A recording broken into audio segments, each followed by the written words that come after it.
What's up? Ghost Fictions is here, and we're back again.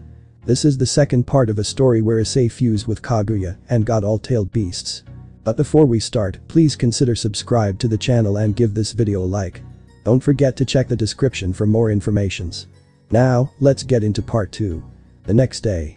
Issei awoke the next day to the sound of his alarm clock yelling at him. Baka. Wake up. It's not like I care if you're late or anything, but if you're late, I'll be late, too. Baka. Wake up. He looked at his clock groggily. Ugh. 7:15 AM. I remember how nice it was to sleep until 10 when I wasn't actually going to school. Oh, please. If it weren't for Kaguya and the others telling you to go to school, you'd have no social life. Isobu said, which made Issei mumble a bit before he immediately hit the button on his alarm to silence it. He briefly chuckled at it and wondered just how many different girls it had to cycle through. Issei purchased this particular alarm clock at the convention the other day after being told of its 24 unique wake-up alarms. This first one appeared to beat Sundeer, much to his amusement. Just like you, Kaguya. I am not at Sundeer. Kaguya shouted with a red face, which made the others laugh at the normally calm and collected Ten Tails, only to see her blushing like a schoolgirl when Issei teased or messed with her. Aw, there Kaguya. I'm sure Issei meant it with good intent. Chimei said that she basically became the mediator along with Isobu to control the wild personalities of their siblings, as well as Issei, since the two sane-tailed beasts wanted Issei to continue still gaining an education and have a good social life. Sure, Issei has 3 friends, but Great Red is a bit of a bad influence since he basically inspired the idea of Issei becoming a delinquent, but not the stereotype in other anime and manga.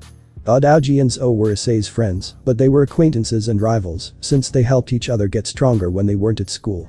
Zou wanted to become a police officer and protect the streets. In contrast, Adaoji wanted to inherit the dojo from her father when he retired and passed away, so she could open it up for others to train and become stronger, to defend themselves against those who would do them harm, and perhaps keep the streets clean of wanted criminals. Mei and Isobu weren't the only ones since Shukaku wanted Issei to have a good life outside of battles, so he was content with helping his little brother out, but due to the one-tailed beast's lack of social skills, his advice is a bit bad. Much to the amusement of Kurama, Jayuki, and Matabi, who were more of Issei's big brothers and sisters. Issei nodded at this comment from Chimei, as his mind briefly lingered on the convention from yesterday and the unexpected joyride afterward. I can't believe I took a magic girl on my bike like that. What a crazy twist of fate.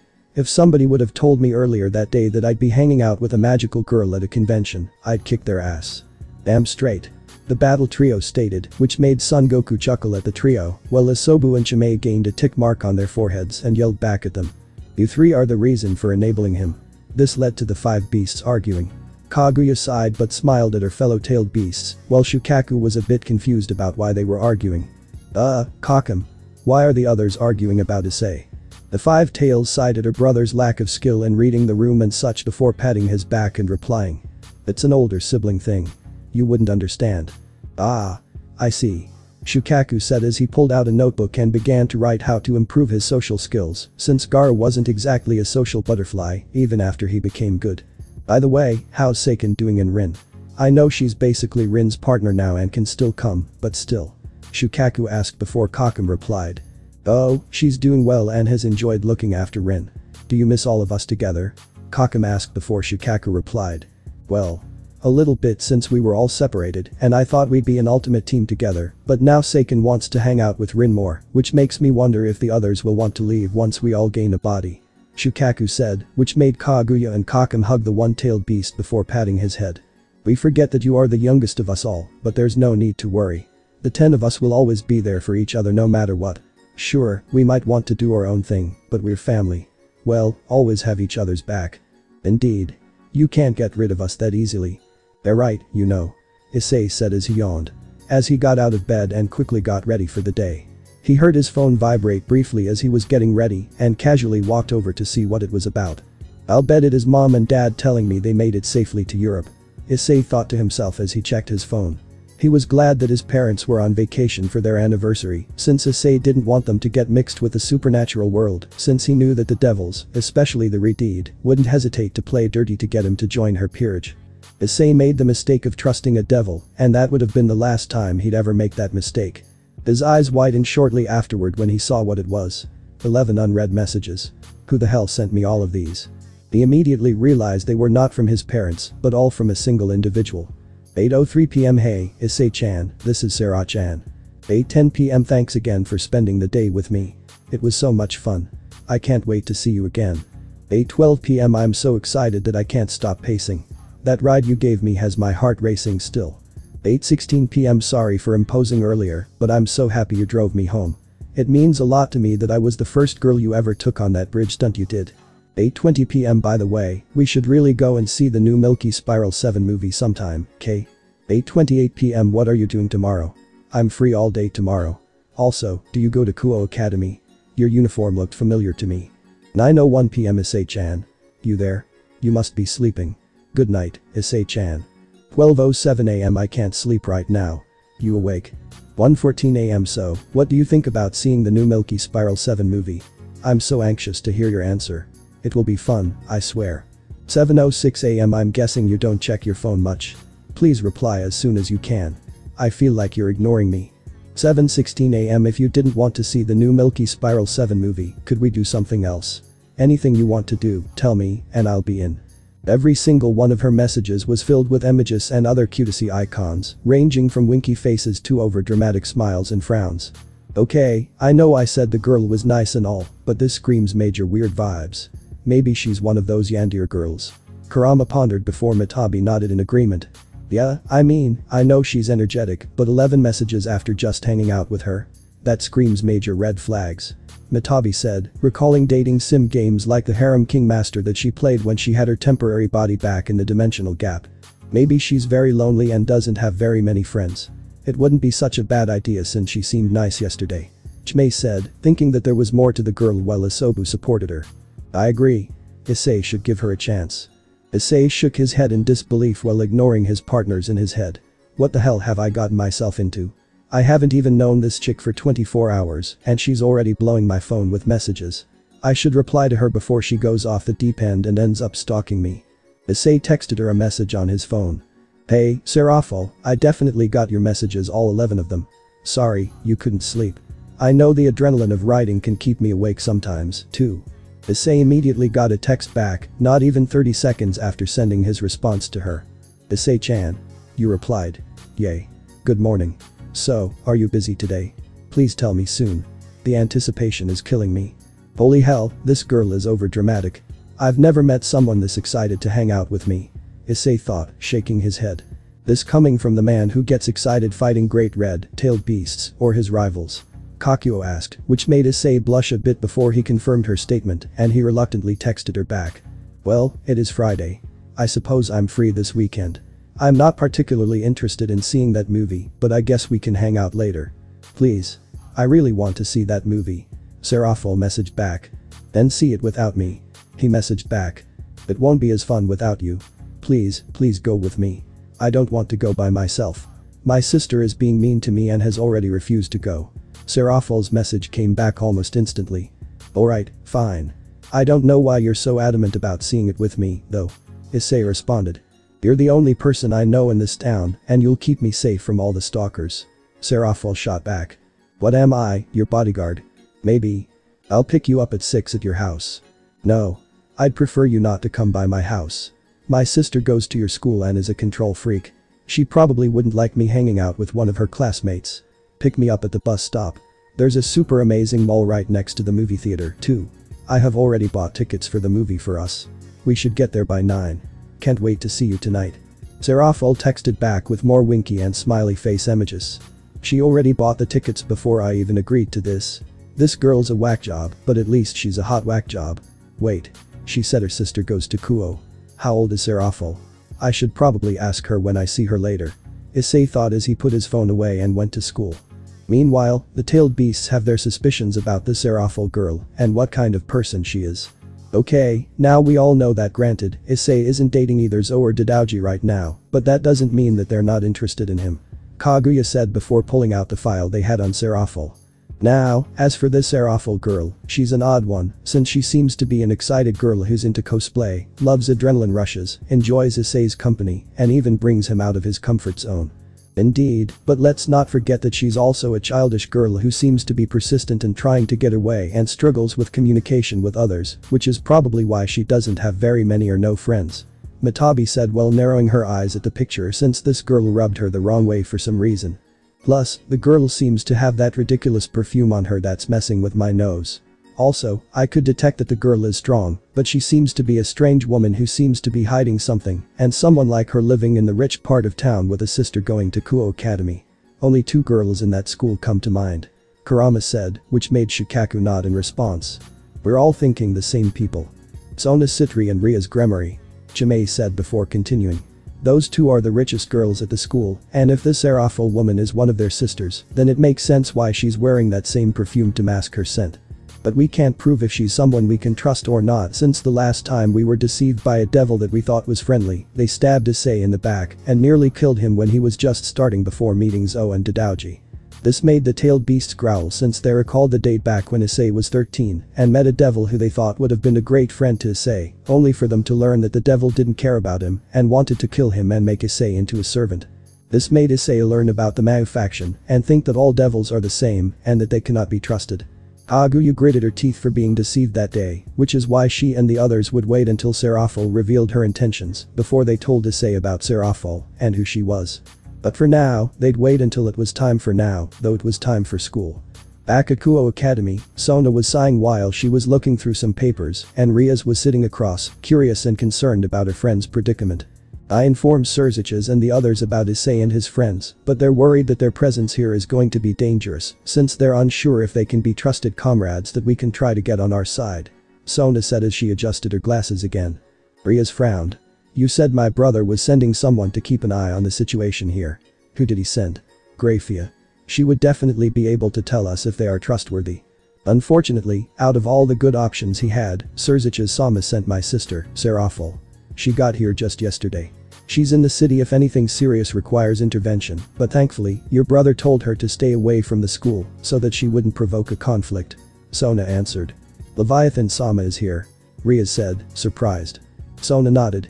Sadly, yes. I would have preferred Beelzebub Sama to come, since he's the one who actually knows more about magical powers and such out of all the Mao, from what I've heard. Grafia-sen would have been useful as well. My sister is powerful, but she lacks restraint or diplomacy skills. She probably would have destroyed this whole city if the girls or Issei looked at her like they did to us. If things were dire, Ajuka-sama would have come. I'm sure your sister's presence is simply a precaution. You know, Surziches would never allow me to be in harm's way. Riaz sighed in annoyance. True, but still, we should watch the trio, especially Issei, since his threat is more serious than the girls, and they seem to be content with coming here despite their reputations in the city. From what I can tell, Issei isn't a fan of devils, and I'm not sure why, but if we can figure out the reason, then we can help him understand we're not an enemy. Sona stated strongly. I agree. I also am curious about Haidu-san. How powerful is he, exactly? Did he say what they wanted from him? Riaz asked. Sona sighed. I have no idea how powerful he is, but he says he's not afraid of being rogue. I'm assuming he's at least as strong as you and me. You really think he's that strong? Riaz asked, surprised. If he's not, then he's fearless at the very least. Sona noted since she couldn't put a finger on how powerful Issei was since she hadn't seen his magical power level, but just from that stare and wounding Saji made Sona think that he's at least high class. I'm going to ask Grafia to investigate that boy.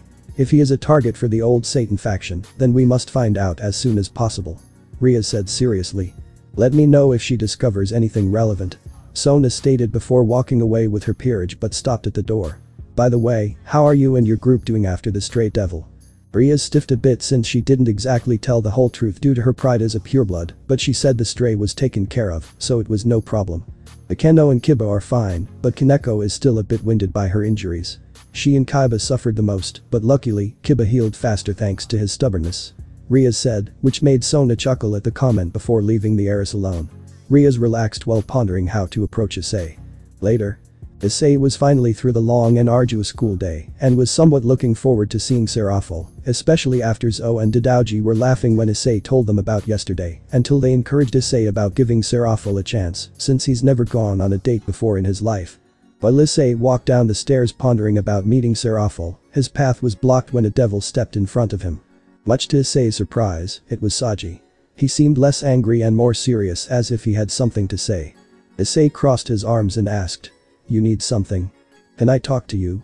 In private?" Saji asked somewhat respectfully. Issei raised a brow as he looked at Saji with a serious face. You want to talk to me in private? What the hell could you possibly have to say to me? Look, man. Please.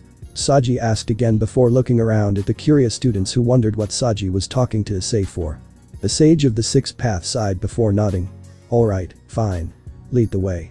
Saji immediately led Issei outside and to a more secluded area before turning around. The devil stared at him with strong, determined eyes. What do you want? Issei asked, already annoyed. First off, I apologize for the other day. I get a bit fired up when it comes to the president. She's a really good person and doesn't deserve to be disrespected. Saji began before Issei crossed his arms again. Respect is not some inherent right you're born with. It's something that has to be earned. But regardless, I hold no ill will towards her. She told me she tried to recruit you into our peerage. I'm not surprised you said no, but honestly, I doubt you would have been able to join it anyway. Saji continued. Why is that? Issei asked.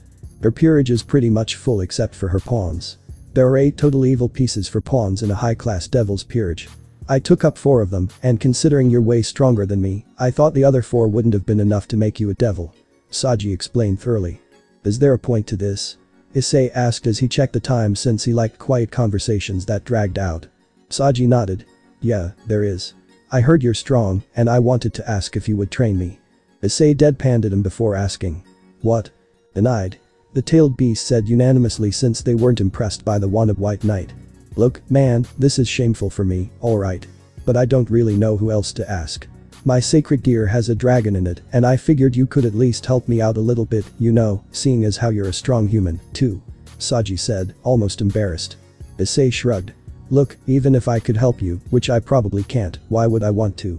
What do I gain from training some devil how to use his sacred gear? Saji frowned at Issei's lack of interest. It wouldn't be anything crazy or long-term, just like a few hours one day. I really want to get stronger, but I don't know how. I figured it was a waste of time asking you, but I at least thought I'd try. What's your reason for getting stronger? Issei asked. His question caused Saji to perk up anxiously. I want to be able to protect Kaichu and the others. I want to be more than just her devil servant one day. I want them all to see me as someone worthy of the Citri name. Saji replied with a noble tone, but Issei and the tailed beasts weren't impressed, which made Issei roll his eyes at the answer. Why would I train you so that you can be a more useful slave to them? Maybe if you had some real ambition, I'd consider it. Granted, your lack of ambition is also why you're weak right now. Issei said, which made Saji grind his teeth at Issei's brutal response. I was ambitious enough to ask a jerk like you, wasn't I? You're missing the point, dude. I'm not going to train you if you're going to keep being a simp for them. If you had a real goal, I'd reconsider. Issei explained, which made Son Goku nod with his student. What did you just call me? A simp? Saji said angrily. Issei sighed before nodding. Yeah, I mean, your only goal right now seems to be getting stronger so you can impress some devil princess and a bunch of other girls. That kind of attitude will never make you truly powerful. That'll make you a useful tool. You should only bother getting stronger for your reason. My reason? I guess I don't have one. Saji said as he drifted off in thought. Most people don't, which is why they end up as servants. Issei replied. What's your reason then? To be stronger, I mean. Saji asked curiously. Issei just chuckled for a moment. I have many reasons, but being the master of my destiny is the biggest. After all, you'd be surprised by what a soul can accomplish when it takes charge of its fate. Saji stared at him for a moment, confused. What do you mean? I mean, I'm strong, so I don't have to be anyone's servant, and it's also why I enjoy smiling. It's a valuable tool to ensure that no matter what, you are the one in full control. Issei answered. I guess that explains the delinquent thing. Saji looked down for a moment. I just don't know if I could have that same goal, especially now that I'm already a devil.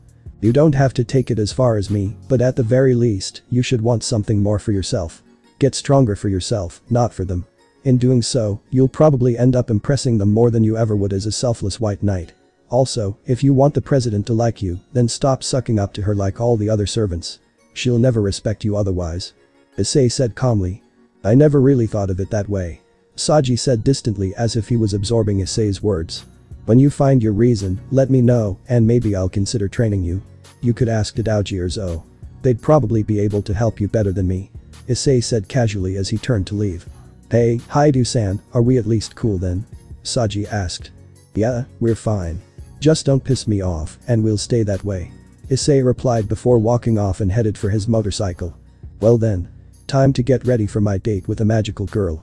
Issei said as he put his helmet on and headed out. The bus stopped near 3rd Street. As Issei rode his motorcycle up to the place where Serafal told him to meet her, Issei was shocked to see she was already there. I wonder how long she's been here. She must have known when school ended for Kuo Academy students. Issei noted as he pulled up. Serafal was wearing a magical girl cosplay again, much to Issei's dismay. He almost facepalmed when she stood up and ran towards him. Seriously? She's going on a date and she's wearing that ridiculous getup again. If you're going to go on a date, then dress to impress, not dress like you have no better clothes. Chmei said since she was annoyed by the girl's lack of fashion sense. Issei-chan. You're here. She said super excitedly as if she were a child.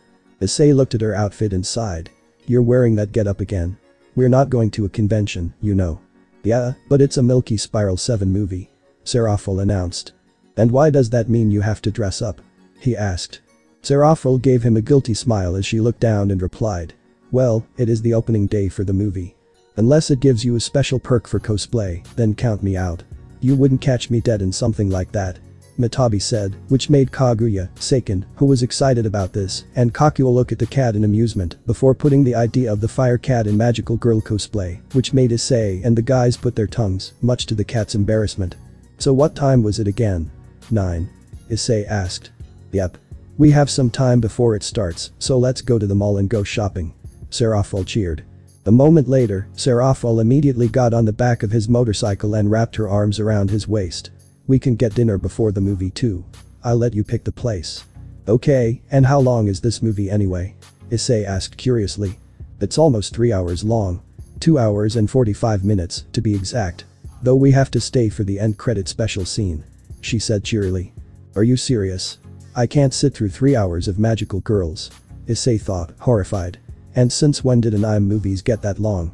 Aren't they supposed to be like an hour and a half? It depends on the one you are going to see, and I remember you going to see that one anime movie with those pirates that lasted for 2 hours. Kurama said, which made Issei recall his movie night before choosing not to reply to Kurama due to Serafal shouting. Go, go, go. Serafal cheered, which caused Issei to take off on his bike. After a quick and wild ride through town, they ended up reaching the mall. Issei caught more than a few stares from the large crowds of people as he rode up and parked his motorcycle. After they got off, Serafal eagerly snaked an arm around one of his as she practically dragged him into the mall. To say that people were staring was an understatement.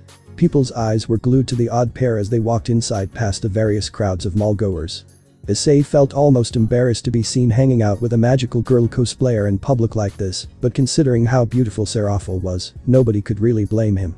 Several girls gasped as they pointed at the duo. Ah. Look at how adorable she is. What is she doing with a scary guy like that? Are they a couple? Another girl gasped excitedly as if she was watching celebrities walk by. What's that sexy guy doing dating some otaku weirdo? Another girl said in confusion. Issei immediately realized something at that very moment. Every person watching them thought Serafal was his girlfriend. She's so cute. I want to take a picture with her. One guy said to his friends. Not a chance, dude. That guy she's with looks mean as fuck. One of his buddies replied. Yeah, right, I'll show that asshole what's up. The overly ambitious guy announced to his friends before walking in front of Issei and Serafal. Hey babe, you're looking fine in that outfit. Mind if I take a picture? He asked loudly while Serafal smiled as she held up a peace sign. Sure, go ahead and take one of us. Nah, honey, I just want a picture of you and me, if you know what I mean. The guy said as he tried to push Issei away. Issei. Normally, I don't condone violence, but in this case, I'll make an exception. Chmei said, and Issei mentally nodded in agreement with her, so Issei immediately pushed the guy back. He ended up using way more strength than he meant to, which caused the guy to fly through the glass display of a local store. Holy shit. Did you see what that asshole just did? Get him. One of the guy's buddies shouted as he charged Issei. The delinquent dragon effortlessly dodged the guy's swing and tripped him. A moment later, Issei stomped on the downed man's leg, causing him to cry out in agony. The surrounding crowd looked horrified by the display of violence. The first guy came back from his trip into the glass display and pointed at Issei, yelling loudly. That punk just assaulted me. Someone call the cops. Oh man, I think he's with the Yakuza, see that jacket? Another friend pointed at Issei seriously. The first guy immediately backed down, scared. I don't want any trouble, bro. I'm sorry. Issei sighed heavily before simply walking past the crowd of onlookers and two injured men. Don't piss me off or think my girlfriend is for sale. Mess with me again, and you won't like it when I'm angry. Issei said with his eyes flashing, which scared the two men before they ran out of the mall. You going to regret picking a fight with us? Team Dragon Buster is out. That's the most obnoxious gang name I've ever heard in my life. Issei said before looking at Serafal, who was surprisingly quiet during the whole excursion. Oh shit. She's probably regretting this get-together already since stuff like this always happens whenever I go anywhere with a girl. Issei thought to himself. You really are my bodyguard, aren't you? Serafal giggled at Issei as they walked further away. After everyone recovered from the initial shock of the situation, the crowd started moving along again. Nobody dared to try and apprehend Issei as they all assumed he was some big-shot gangster now. Many surrounding women were now eyeing him up with approving, lustful eyes, as if the sight of his defending Serafal made him more desirable. Issei wasn't really paying attention to the strange reactions of the public. He was more concerned about what Serafal was thinking at that moment. Issei looked down at Serafal, surprised that she wasn't upset or bothered by what had just happened. Much to his confusion, she seemed to enjoy it. I'm surprised you're not upset about this. Issei said honestly. Serafal looked at him with wide eyes and smiled. Why would I be? You threw some jerk through a glass display. That was awesome. Yeah, sure. Issei replied somewhat surprised. A magical girl cosplayer that likes reckless motorcycle rides and condones violence.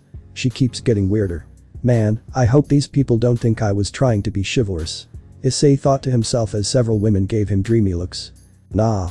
She probably used to be a delinquent too before she became an otaku, which might explain some things given her family life. Shukaku said, seeing behind that fake smile and the genuine one that Serafal has around Issei. It was the same one Gaara had when he was treated as a weapon before turning over a new leaf after the failed invasion. Oh my god, did you just see what he did to those jerks? They were all trying to mess with his girl, and he just threw that one through the glass. A loud gossiping girl said to her friend. I wish he was my boyfriend. That girl is lucky to have a man that'll stand up for her. Another woman said. Issei could hear all of them thanks to his enhanced senses and was extremely thankful that Serafal couldn't. Damn it. So much for that. Man, this got so awkward all of a sudden. At least Serafal can't hear all of them talking. If she could hear all the crazy shit these people are saying about us, things would be really weird. Issei thought as he looked down at Serafal again. Serafal looked like she was getting embarrassed for some reason, which was obvious due to her cheeks being red, much to Issei's surprise. Despite not knowing her for very long, Issei knew that Serafal wasn't much of a shy person. Although, considering the crazy amount of attention they were getting, he figured even she had her limit. Hey, Issei, let's go in there. Serafal pointed to a nearby store. Much to his horror, it was a woman's clothing store. He was very reluctant to go inside, but was grateful for any excuse to ditch the crowd of staring people. Well, out of the frying pan and into the fire, huh boys? Kurama asked the other guys to salute Issei and wished him luck, while the girls were curious about what Serafal would choose to wear. As they walked inside, the employees greeted them warmly. Issei was thankful that they were professional enough not to say anything about his jacket and her magical girl costume. Serafal anxiously pranced around the store as she found a bunch of different outfits. Once she had a few, she went to the changing room in the back. Issei awkwardly stood there, not really sure what to do or where to go. He felt extremely uncomfortable being in a woman's clothing store and tried to avoid the weird look several women would give him as he waited for Serafal to change. One even had the initiative to walk up to him. Are you waiting on your girlfriend? Yeah. Issei said without thinking. Oh ho ho. It's official, boys. He likes her. The Eight Tails cheered along with the other boys, while Kaguya pouted at this while. Kakuo felt a bit jealous that she wanted to be in Serafal's place. Chimay and Matabi still had their concerns with the girl, since something seemed off about her, ever since Issei met her. As for Reiken, the slug-tailed beast was riding with an excited look on her face due to her love of writing romance novels. Who would have thought that a tailed beast would get into romance? The woman seemed disappointed at the news as she nodded and walked past, since she had a thing for his look. She could tell that he may look like a delinquent but is a really good person. She thought she wouldn't be able to see him again until she caught a glance at his school ID. Guo Academy. But that's where I'm transferring to next semester. The woman said with a smile on her face as she headed back to her workstation, hoping to run into the boy that caught her attention, since the Aguirre's woman could tell the boy was special, and even if he didn't wish to join her peerage, she could at the very least date him. But first, information is important when approaching him. The woman pulled out a phone and tapped the first number in her favorites before hearing it ring until the other end was picked up. Hello. Olivian. I need some information on a possible recruit. Ah, is this perhaps a boy who caught your interest? Al. Of course, Lady Aguirre's. I'd be happy to assist however I can. I haven't seen you this excited for some time, so I'm happy to help you find out more about this man. Do you have his name? I'll send you a picture. Aguirre said as she tapped on an image and sent it to him before Olivian nodded on his end. I'll look into this. Thank you, Olivian. Really. I know, Your Majesty. Now get back to work, for it's rude if you are not doing your job. Aguirre blushed as she nodded. Okay. Sorry. Bye, Olivian. She said before hanging up and getting back to work.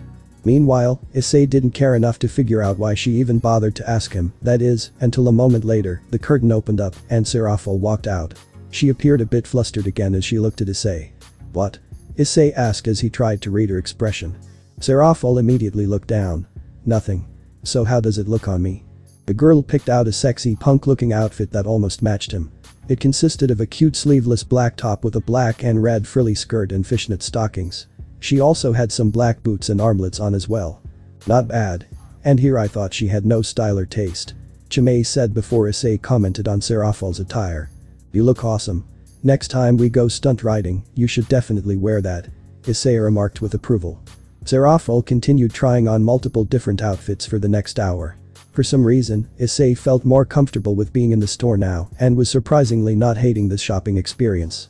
When the two finally left the store, Serafal was back in her magical girl cosplay and had at least 5 bags of new clothes with her.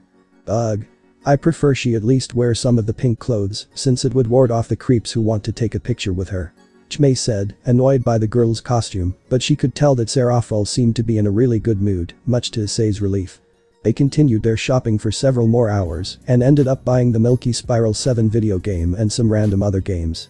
After they were finally done with shopping, the two ended up at this random restaurant in the mall that Issei chose. Upon sitting down, they were surprised to see a lot of couples in the restaurant. Issei felt awkward again when he wondered what Serafal probably thought about the meeting there. This day has been almost like an actual date. Now we're in this couple's diner. Geez. I hope she doesn't take this the wrong way. I had no idea this was a couple's diner. Issei thought as he maintained his calm outer stoicism. Is that such a bad thing if this was a date? Why not go for an actual relationship? Isobu asked, which surprised Issei while Serafal looked around at several of the couples in the room and immediately looked down, embarrassed. This place looks nice. Hopefully, since I've never been here before. Issei replied as he stole a few glances at nearby couples. But you do know that with my reputation and power, it is dangerous to drag people into it. Zou and Dadaoji were exceptions since they found out, and when I offered to wipe their memory, they denied it. I understand, but you seem to really like this girl despite her quirks. Why not actually take this chance to not be a student by day and a fighter by night? Think about it. Ever since you met Kaguya, you've trained, and you've never once actually tried to live as a human. It wouldn't be so bad if you took off the tough mask and let someone who can make you happy and enjoy your school life. But what if? What if it's like last time and I almost lose the ones I love like back then? Issei asked as he clenched his fist outside but placed his hands on his arms since Issei was strong. Still, he's always been afraid of dragging innocence into his battles with the supernatural world. Ever since the incident with the devils, he's been afraid of having Zou and Dadaoji part of his gang since he didn't want them to fall to death and leave their families behind. Hey, Issei, thanks for going with me today. It means a lot to have someone to go to these things with. Serafal said somewhat nervously, breaking Issei out of his conversation with Isobu. Yeah, no problem, Serafal. Issei replied since he wasn't sure what to follow up with and looked away a moment later. When I was texting you last night and you didn't reply, I thought maybe you didn't like me or anything. A lot of people think I'm weird. Serafal said honestly. Well, there's no denying that you're a bit odd, but that's what makes you interesting. It's boring to be like everyone else, anyway. Issei replied, which made Serafal blush at his comment as she looked up at him. You're a really nice person, Issei. And I was wondering if… Hello, are you two ready to order? A waitress interrupted Serafal, causing her to give up on whatever she was going to say immediately. The two ordered their food, and once the waitress was gone, they lost all momentum from the previous conversation. Issei was trying to think of anything he could say to keep things from getting awkward again, until something he had on his mind about her appearance helped him speak up. So, I was wondering what's with the whole magical girl thing. I've been curious why you like it so much. Oh, that. Well, it's a long story, really. You sure you want to hear it? Serafal asked. Of course, since I thought it didn't seem like something an older girl wouldn't really be into. No offense. Serafal frowned but smiled back. None was taken, and I guess it's because I never really had much of a childhood, to be honest. Really? You don't have to tell me if you don't want to. Issei said before Serafal shook her head to stop him and continued. Well, my family is pretty wealthy, and they're a bit elitist, if you know what I mean. When I was a girl, I didn't have much of a childhood as I was the eldest in the heir. My parents groomed me and trained me so much in my youth that I ended up resenting it as I grew older. One day, I came across magical girls, and it changed my life. I felt a real connection with it as if it were a missing piece of me. I know that sounds stupid, but that's why I like it. Serafal explained with shy honesty, which made Shukaku support this girl even more, since she really did remind him of Gaara and his loneliness, as did Kurama when he saw Naruto's life. Issei nodded his head at her with eyes of sympathy. That explains a lot. There's nothing wrong with feeling that way. To me, it's freedom. You can't always live your life by someone else's rules. You have to make your own if you want to enjoy it. Yeah, and my parents are a bit ashamed of it, but my sister is their heir now, so I guess what I choose to do isn't really important anymore. Serafal sighed with a look of sadness on her face that made some of the other tailed beasts feel sorry for the girl, since her relationship with her folks is similar to some of their former hosts lives back in their world. Hey, if you need someone to talk to, then I'm your guy. Issei said, taking hold of her left hand, which made Serafal express tears of joy before wiping them with a napkin, until Issei offered her a tissue, which she accepted and then blew her nose before tossing it away. The waitress from earlier smiled at this before listening in on their conversation as they continued chatting. You said your sister goes to my school, so how old are you, if you don't mind my asking? Issei said as cautiously as possible, which was a wise move since Serafal seemed a bit alarmed by his question as she looked down for a moment. Oh. I did say that, didn't I? Issei shrugged. It's cool, you don't have to tell me. I guess that was kind of rude to ask. Damn straight. The female-tailed beast said before Serafal giggled and replied. It's okay. Don't take it the wrong way. I wouldn't care if you were older. I was just curious, is all. Issei tried to diffuse the tension again. I suppose you could say I'm old enough to get married. Serafal finally answered, which made Issei look at her while cocking his head in confusion. It's a wonder you aren't already, since you seem like an amazing girl anyone would want to date. That's what my parents keep saying, but I don't want to marry anyone unless I love them. I guess my childish selfishness is just another reason for them to think less of me. Serafal shrugged. Your parents sound like some uptight rich people I know. Issei remarked as he knew of most devils in general, thanks to Great Red. Little did he know the irony behind his inner musings. Hey, Issei, are you religious at all, by chance? Serafal asked curiously, which made Issei look at her with confusion and shrug. Not really. An old childhood friend of mine was Christian. I'm too busy with my own life to get all involved in the prayer and worship stuff. Why do you ask? I was just wondering if you believed in the supernatural. Serafal said with a curious face. Issei looked at her uncertainly but replied. You mean like actual magic and ghosts and demons? All that stuff. Serafal nodded. Yeah. What would you think if that stuff was real? Issei shook his head. I wouldn't care. Even if it was real, I doubt I'd ever get involved with any of it. If it was, would you ever want to experience something special like that? Like learning magic or something? Serafal asked curiously, which made Issei think for a moment until he replied. Well, I always thought it'd be cool to wake up one day with superpowers, but I'm sure it's got a downside to it as well. That kind of power always attracts enemies. You don't seem to have a problem dealing with those.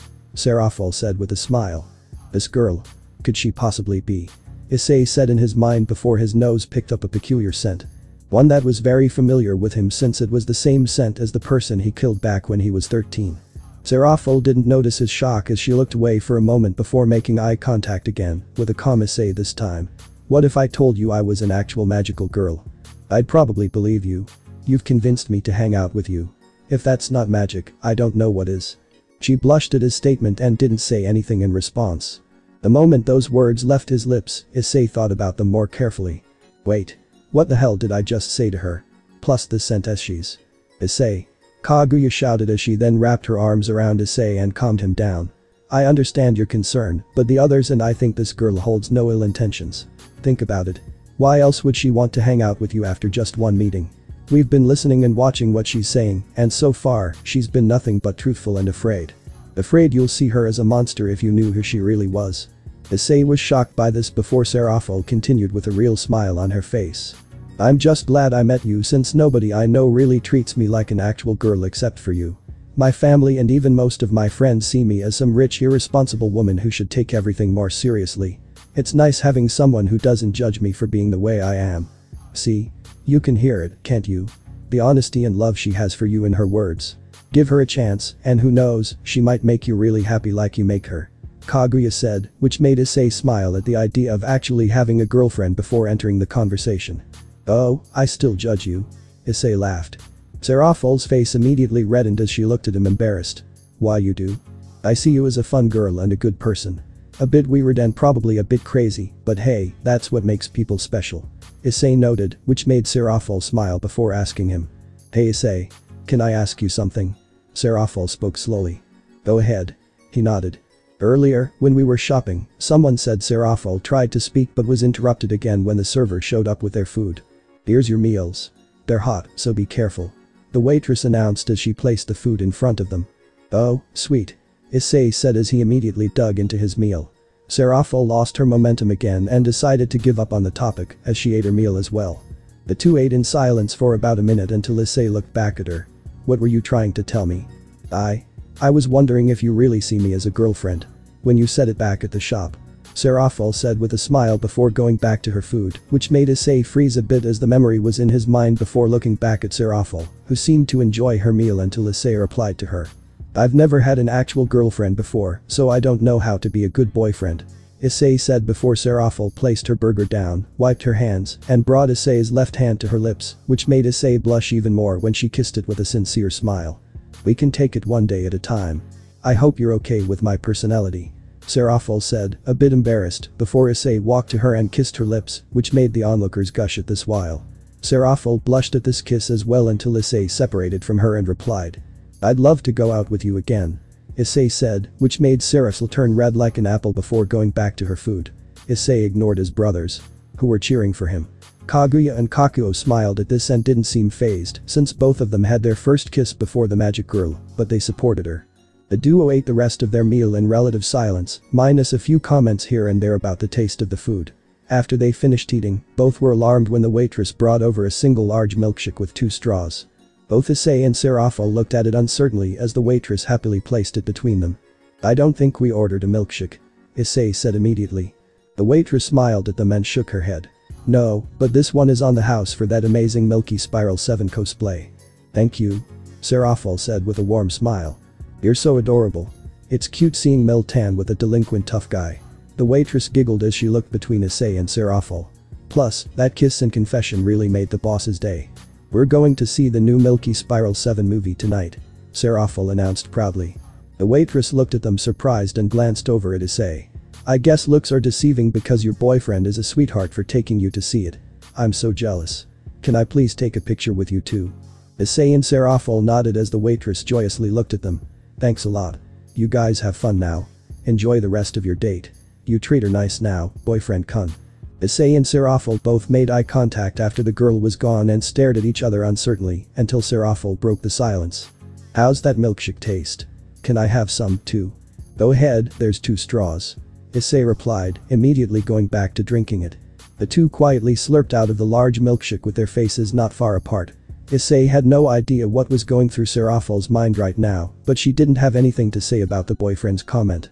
At first, Issei wasn't sure if dating seemed like a good idea, since he wasn't opposed to the idea of dating her, but he wasn't honestly sure if it was a good idea. Issei barely knew her, and a girl like her was too sweet and innocent to get involved with him, since all the trouble he seemed to be attracting lately. Issei would end up ruining her life if the devils or angels went after her in an attempt to provoke him. Not only that, but Issei did not expect Seraphil to like him as much as she did. He couldn't quite explain it, but something in his instinct said that this girl could be trusted. However, his fears were what made him worried about dragging her into his life. This is so good. Save me some too, Issei. Seraphil said cheerily before returning to the milkshake. Her attitude appeared to be back to normal.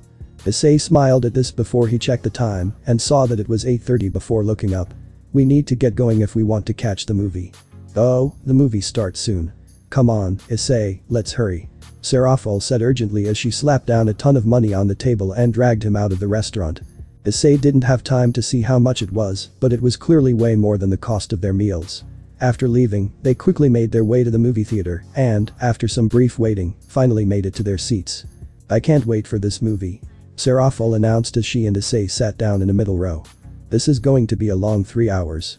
Issei thought as the trailers started to play, but not until Serafal leaned on his shoulder, which made Issei instinctively wrap his right arm around her, which made Serafal blush but smile at this, while Issei was wondering what the hell he was doing before feeling a kiss on his cheek from Serafal. Which made Issei glad the room was dark due to the massive blush on his cheeks. 3.5 hours later. Issei felt relief, finally walking outside again.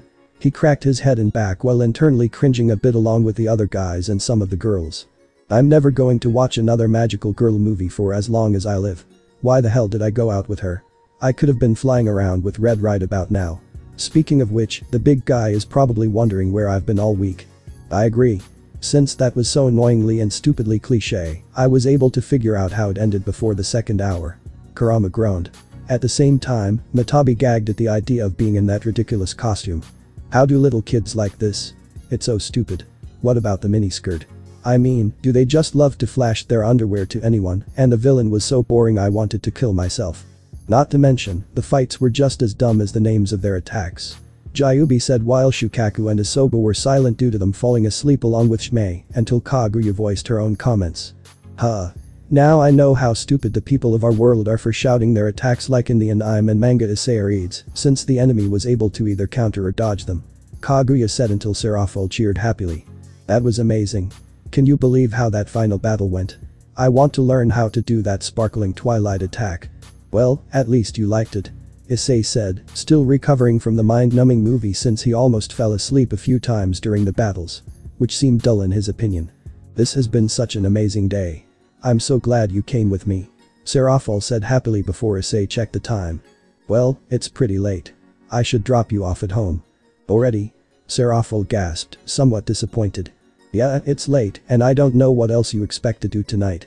Issei replied while thinking of his next move. I mean, I can think of a few things, but getting her involved with me seems like a bad idea, so I'm better off avoiding that route. Issei thought to himself, which made Serafal look away nervously for a moment. Yeah, sorry. I don't know what I was thinking. Let's get going. Issei replied before the conversation could go somewhere he didn't want. He immediately went to his motorcycle with Serafal behind him.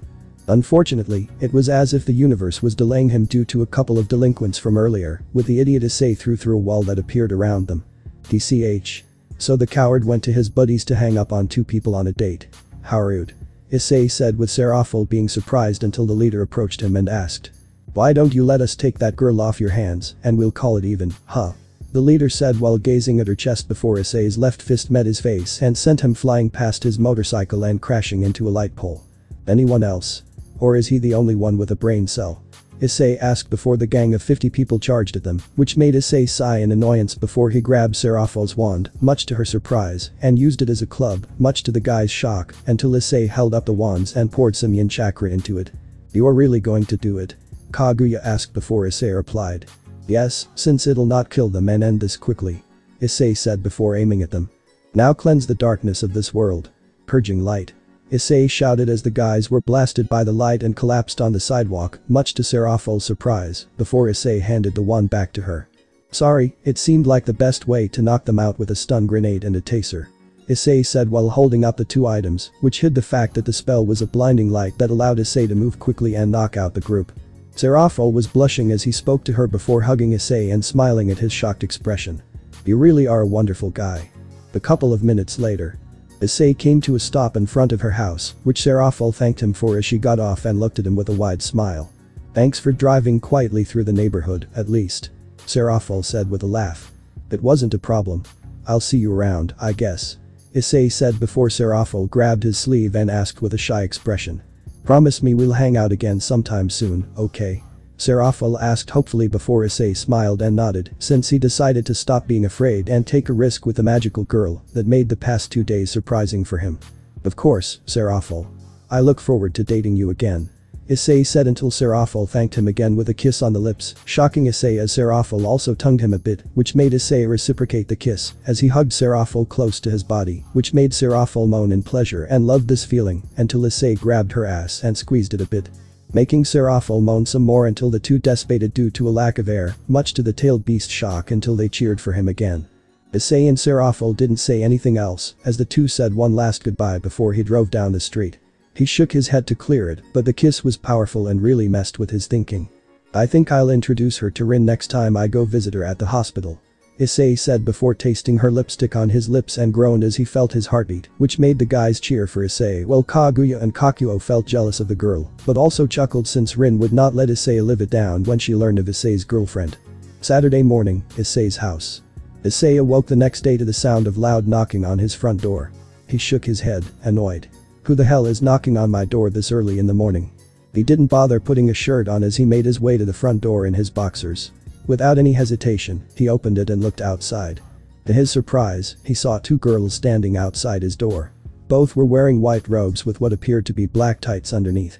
One had medium-length blue hair with golden brown colored eyes, and the other had honey chestnut colored hair tied into long twin tails and violet colored eyes. Issei immediately noticed the crosses around their necks, as well as a tied-up object of some kind on the blue-haired girl's back. They both looked alarmed by his half-naked appearance and immediately tried not to stare at him. Issei looked at them, confused. "Can I help you?" "Hello, is this the Haidu residence?" the twin-tailed girl asked shyly. "Yes, and who are you?" Issei asked immediately, annoyed that his Saturday had been interrupted. "Hey, are you Issei Haidu?" the twin-tailed girl practically gasped before Issei slowly nodded in response. "Yeah. What the hell is this about? Are you two nuns or something?" "Issei, it's me. Don't you recognize me at all?" the twin-tailed girl asked. The delinquent gave her a brief stare before speaking bluntly. "No. Issei, I'm so hurt that you'd forget me," the twin-tailed girl said dramatically until Issei started to close the door, which shocked the girl, who struggled to hold the door open. Wait a minute. It's me, Irina Shido. We were childhood friends, remember? You called me Rin after your sister," Irina said strongly, which made Issei stop. He thought for a moment until Irina pulled out a picture of her and Issei as children. Only then did he finally remember who this girl was. Issei looked at her confused and replied. "Shido-kun. I thought you were a boy since you basically wore boy clothes and went to the men's restroom back then." "Why you? What?" Irina gawked at him in disbelief until Issei continued. "Regardless, what do you want from me now? I haven't spoken to you since we were kids and we dropped out of touch," Issei said seriously before Irina poked her pointer fingers together and explained her reason. About that. My friend and I were wondering if we could talk to your parents," Irina said embarrassed. "My parents? They're both on vacation right now for their anniversary. What business do you have with them?" Issei asked suspiciously as he sniffed the air curiously for a moment to see if they were anything unusual. To his surprise, they were both humans. "Well, is it okay if we stay with you for a few days?" Irina finally worked up the courage to ask. Issei looked at her bewildered. "Why? What made me your first choice? Don't you have a family around here?" "My family moved away, remember? Otherwise, you'd still be friends with me. Zenobia and I are kind of, well, broke," Irina admitted shamefully. "What are you even doing here in Kuo Town then? You two look like you're a part of the church. Can't you stay with them?" Issei asked before the blue-haired girl finally spoke up. "Forgive us for imposing on you, Issei Haidu. This is not something I'm proud of. We are here in this city on a mission from the church. We were given provisions, but Irina ended up losing most of our money." "Hey, I didn't lose it. Things just happened," Irina said with a sigh. Another blue-haired girl just showing up out of the blue. "I swear I should start counting them," Issei thought to himself as he examined the girl. "Please, Issei. We're desperate right now. You wouldn't turn away two holy women of the church, would you? That would just be evil," Irina said pleadingly as she clasped her hands before Issei sighed in agreement. "Alright, fine," Issei said as he let them come inside the house. Zenobia and Irina's gazes lingered on him as he sat down on his couch and looked at them. He jerked his head, motioning for them to sit down, much to their interest. "Thanks, Issei. I promise you we won't be a burden. And would you mind putting some clothes on?" Irina asked with a flustered face. "Why?" Issei countered. "I can't look at you like that. It's distracting," Irina stated before Issei looked at her with an annoyed expression before he snapped his fingers. Their clothes vanished, leaving them in their underwear, much to their surprise. "Alright, now we're going over some ground rules," Issei replied while Irina blushed while hiding herself, while the blue-haired one didn't seem phased and sat on the blanket on said couch. "Do please return our clothes. And put some on, too," Irina said while hiding her face before Issei replied. You do know you are in my home, and I'm only in my house. I'm wearing just my boxers. If anything, you are the ones being rude. Then just put on some pants. Please." Irina shouted as she was tempted to look between her fingers, but stopped herself until Issei sighed as he snapped his fingers and returned their clothes before Issei went and got changed into his workout pants since he was too tired to put up with this nonsense. Upon returning, Irina's eyes widened with horror. Issei, what are you wearing? Workout pants. Issei replied as he plopped down on the couch again. They're a lot different than I remembered. Irina said with a blush as she looked him up and down for a moment. The same could be said for you. I still can't believe you're a girl. Issei replied. Thank you for letting us stay here, Issei Haidu. Your generosity is a blessing to us. Zenovia said politely. About that, I'll let you stay for a few days, but I want some answers. What is this mission the church sent you on? Issei asked curiously. We can't tell you that. It's confidential. Zenovia replied immediately. Wait. Let me guess, does it involve all the fallen angels and devils in this town? Issei said while Irina frowned at him.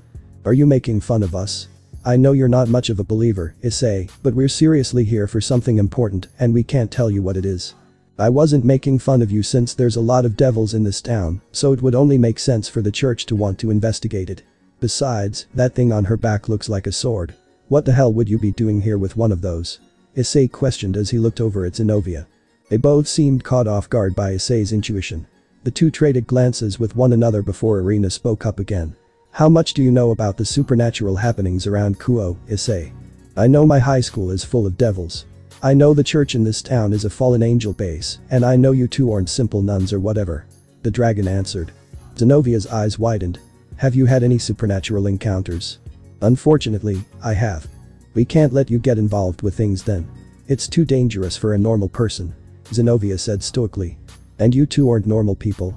Issei asked skeptically before Zenovia shook her head. No, we're exorcists. Like the movie? You banish demons and shit? Issei asked, almost amused. More or less like that. We're here to retrieve some holy artifacts. Zenovia explained.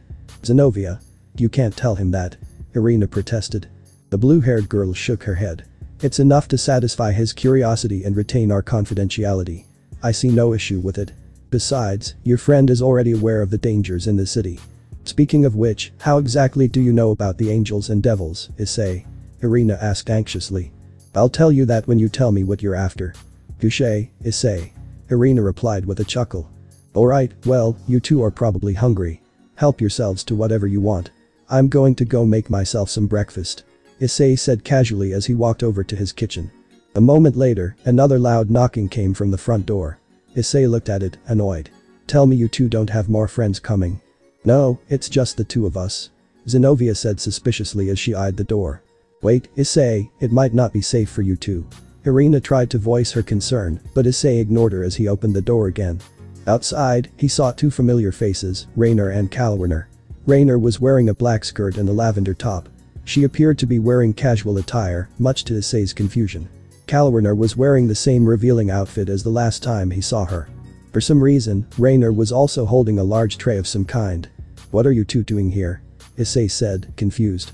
Kalwerner and I were sent to talk to you again, but I figured we'd bring you breakfast at least. Rainer explained. Oh well, that's thoughtful of you. Come on in. Issei said, but the moment the two fallen angels walked inside, they came face to face with the two exorcists. All four women stared at each other for a long moment in silence. I say, get away from them. They're fallen angels. Irina said urgently. I should be saying the same about you, exorcists. Rainer shouted, which made Issei groan with a migraine coming on. What the fuck has my life become now?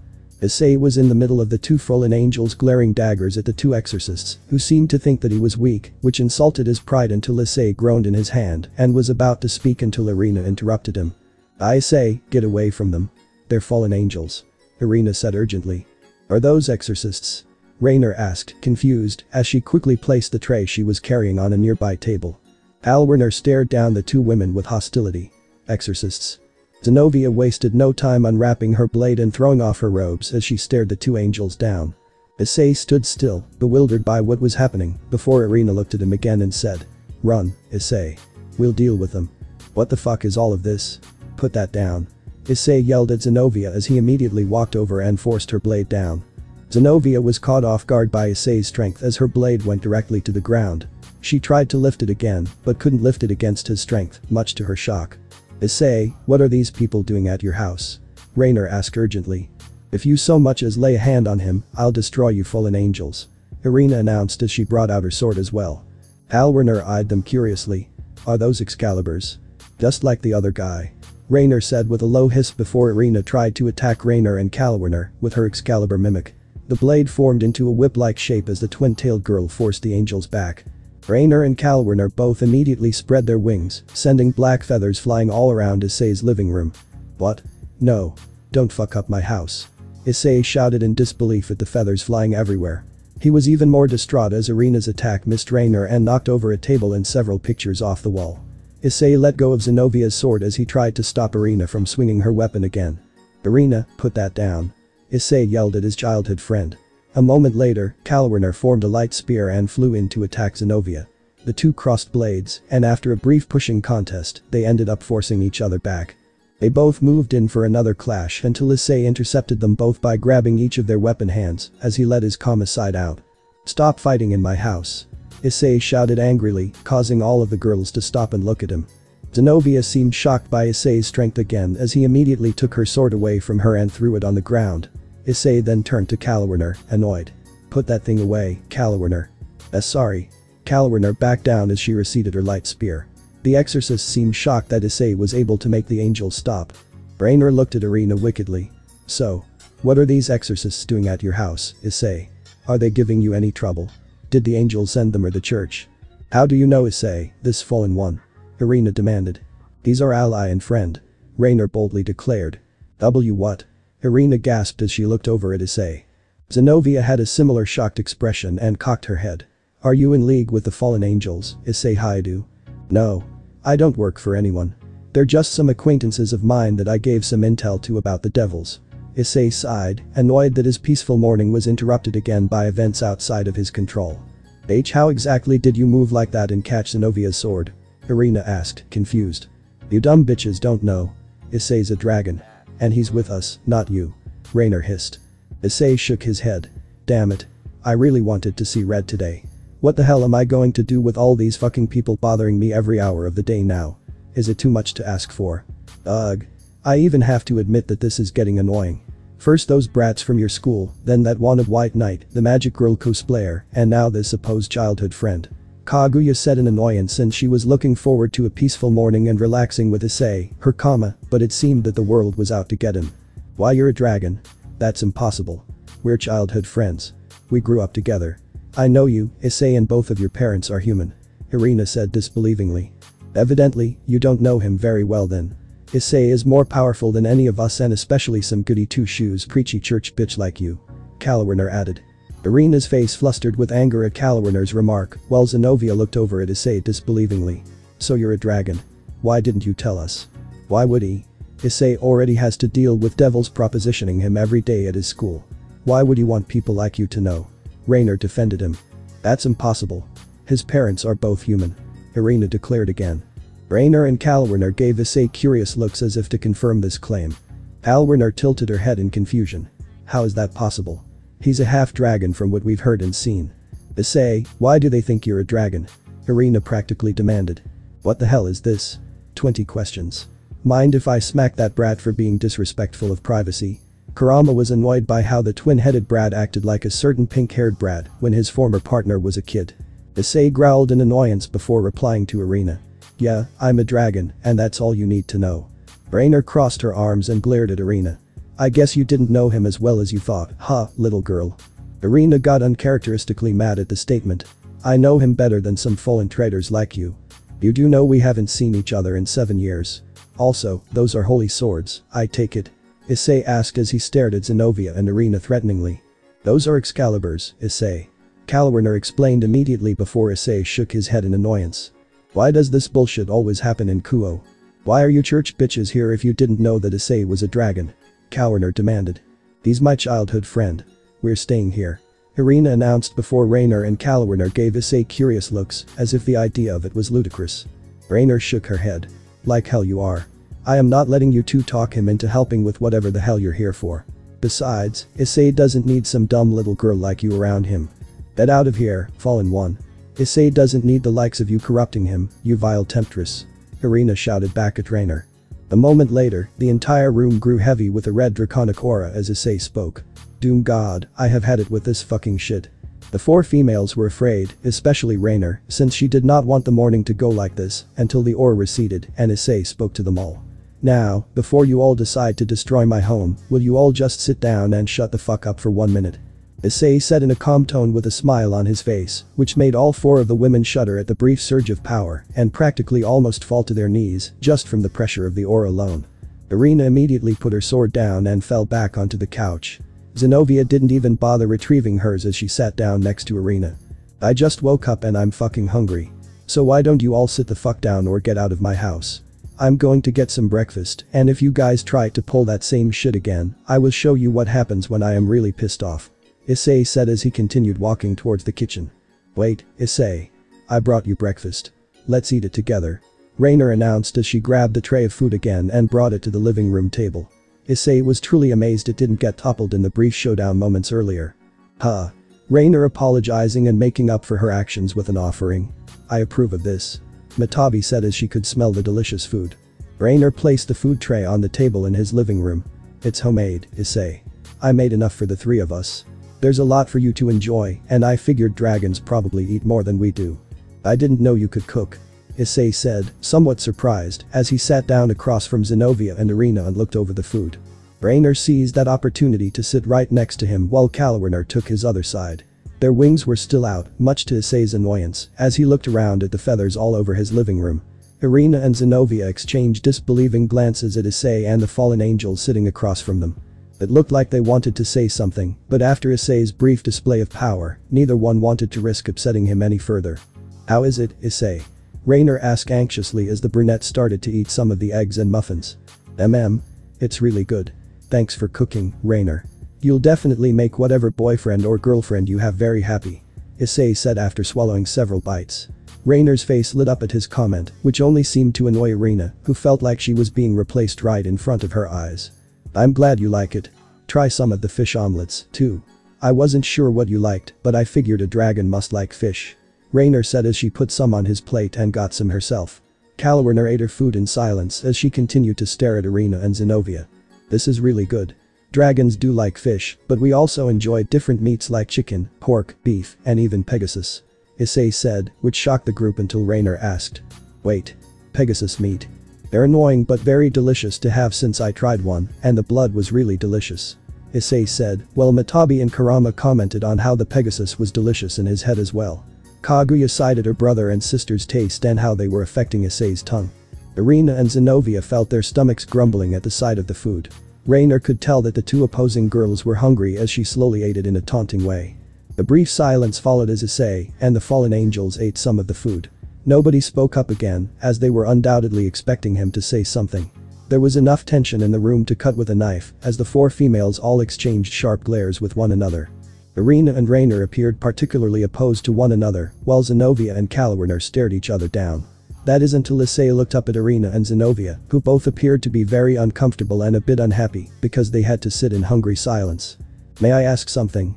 Irina broke her silence upon making eye contact with Issei. He nodded. Sure, what is it?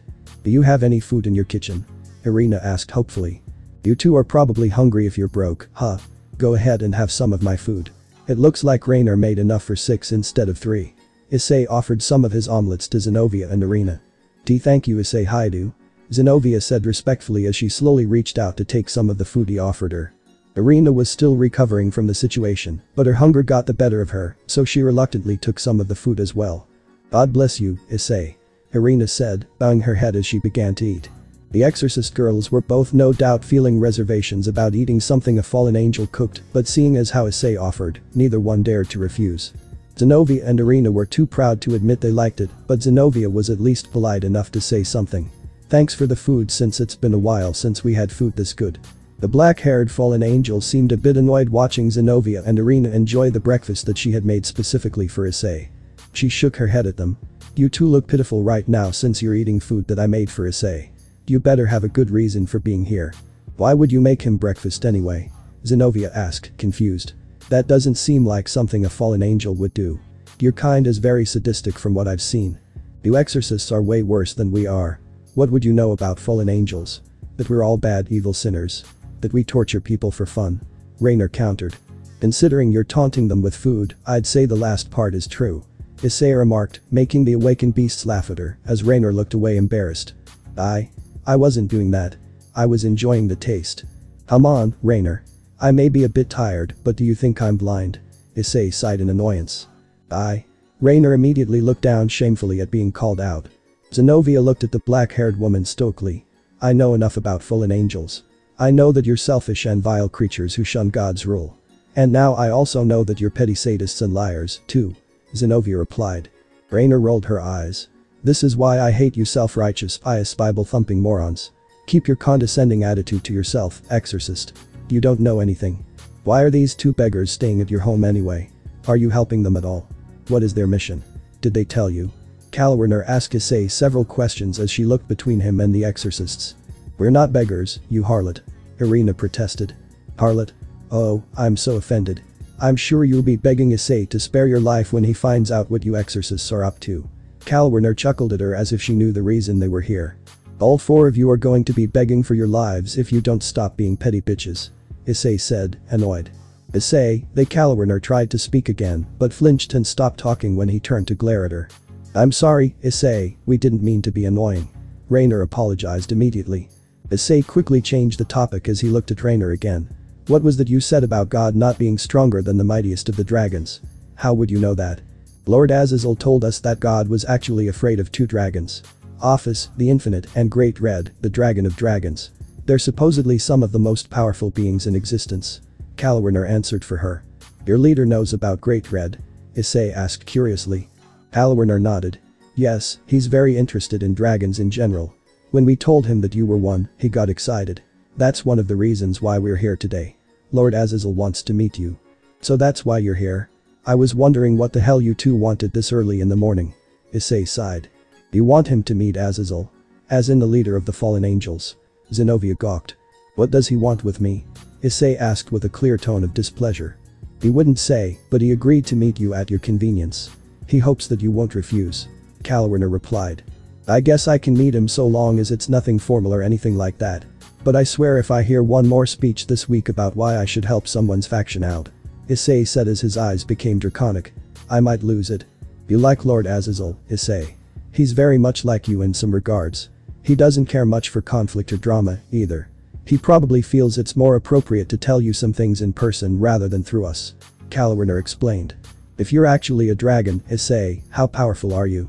Irina spoke up curiously after finishing her food. He's stronger than us and most of the devils and angels in this town. Issei also can conceal his power from what we've seen. It's how he's been able to freely operate in devil territory without them interfering for all this time. Although now that they know he's a dragon, the devils in Kuo are pretty scared of him. Kalwerner answered for Issei. Since when did the fallen angels start believing I was stronger than everyone in town? Issei thought confused. Though technically, they aren't wrong since you are stronger than your friends, though you and Seraphil are a different story. Kaguya said that she had enjoyed the breakfast Issei had been eating since he sent some their way via teleportation. So, what are you two here for? Does it involve those Excaliburs? Issei finally asked Zenovia and Irina. Zenovia and Irina glanced at one another as if deciding whether it was okay to tell him with the two fallen angels sitting there. Finally, Zenovia decided to speak up. We're here to retrieve or destroy the missing pieces of Excalibur. From what we understand, fallen angels have been gathering them with the help of rogue church members. We've recently learned that Valper Galilei is working for Kakabiel to gather all the Excaliburs for some sinister reason. The church sent us to investigate and stop them. What? That's a lie. I haven't heard anything about that. Have you, Kala? Raynor asked her friend, confused. Kalwerner looked at them curiously before asking. I assume you two were with that weirdo Valper Galilei and that freak exorcist Fried Selzen. You're telling us you're not and that they work for Kakabiel.